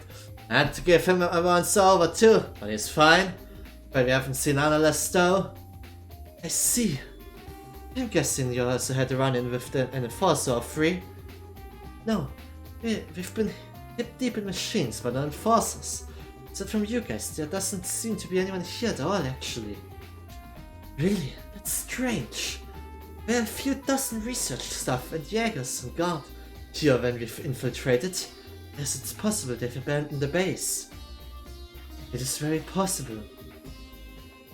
I should be able to make it out on my own. Please find Annalise as soon as you can. Leave it to us. Okay. Wir kriegen jetzt die grüne Keycard, bin ich mir ziemlich sicher.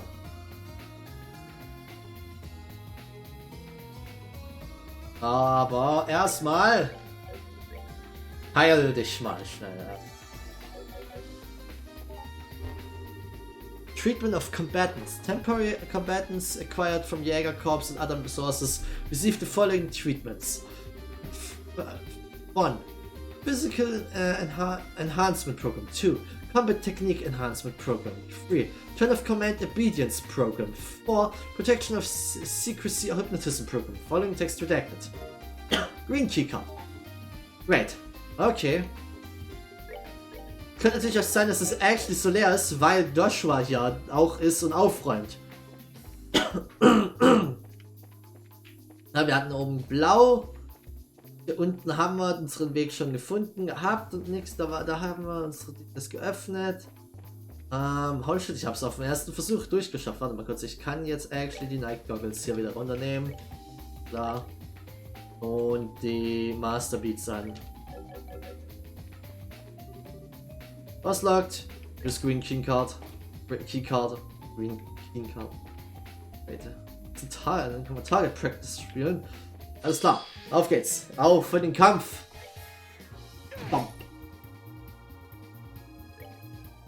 Wir müssten jetzt ins Bett für einen schönen Abend noch. Ja, wie gesagt, ich werde wahrscheinlich noch kurz backtracken, um die restlichen Green Keycards zu öffnen. Und dann wäre ich eh fertig für heute Abend.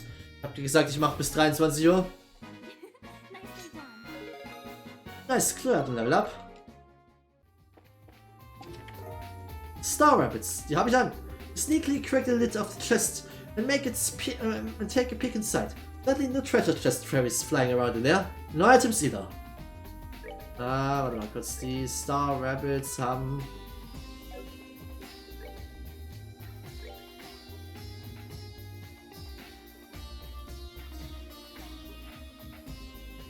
Nur 30 geben die geben 95. Es ist eine gute Menge an Verteidigung weniger, aber wir kriegen Agility und Movement hinzu. Ich denke, ich mache das mal.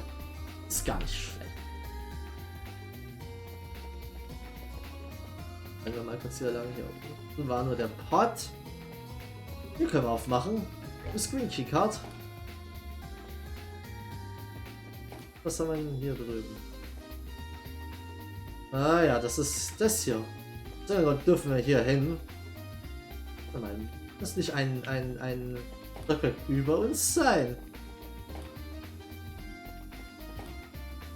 Ach nee, wir gehen ja nach unten. Nee, wir gehen nach oben.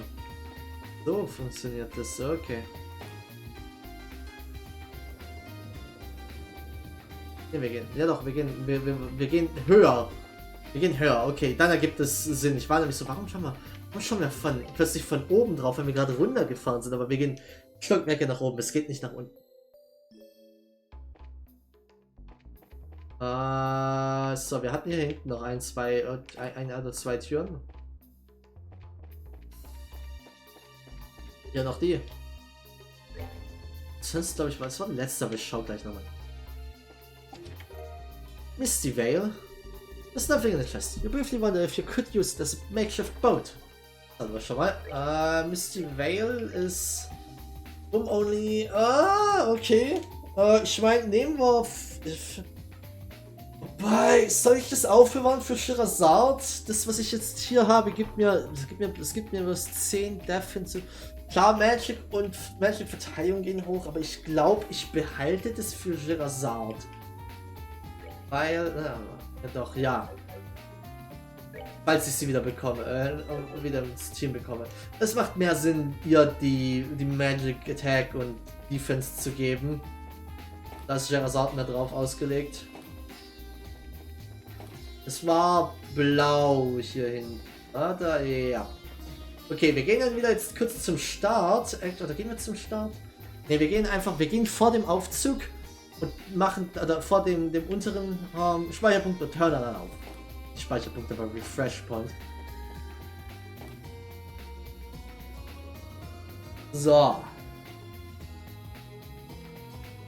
Nee. Das war doof nämlich. Er ist nämlich hier oben. So. Ja, wir speichern jetzt. So. Also dann. Das ist dann erstmal das Ende hiervon. Wie gesagt, ich bin mir nicht sicher, ob das der finale Dungeon ist. Ich hätte gedacht, nein, es kommt noch ein bisschen mehr. Aber schauen wir mal. Je nachdem, was hier alles noch passieren wird. Schauen wir mal. Aber es ist schon mal wird's interessant. Ja, wir sind gut weitergekommen. Hatten eine schöne Session. Und ich freue mich aufs nächste Mal.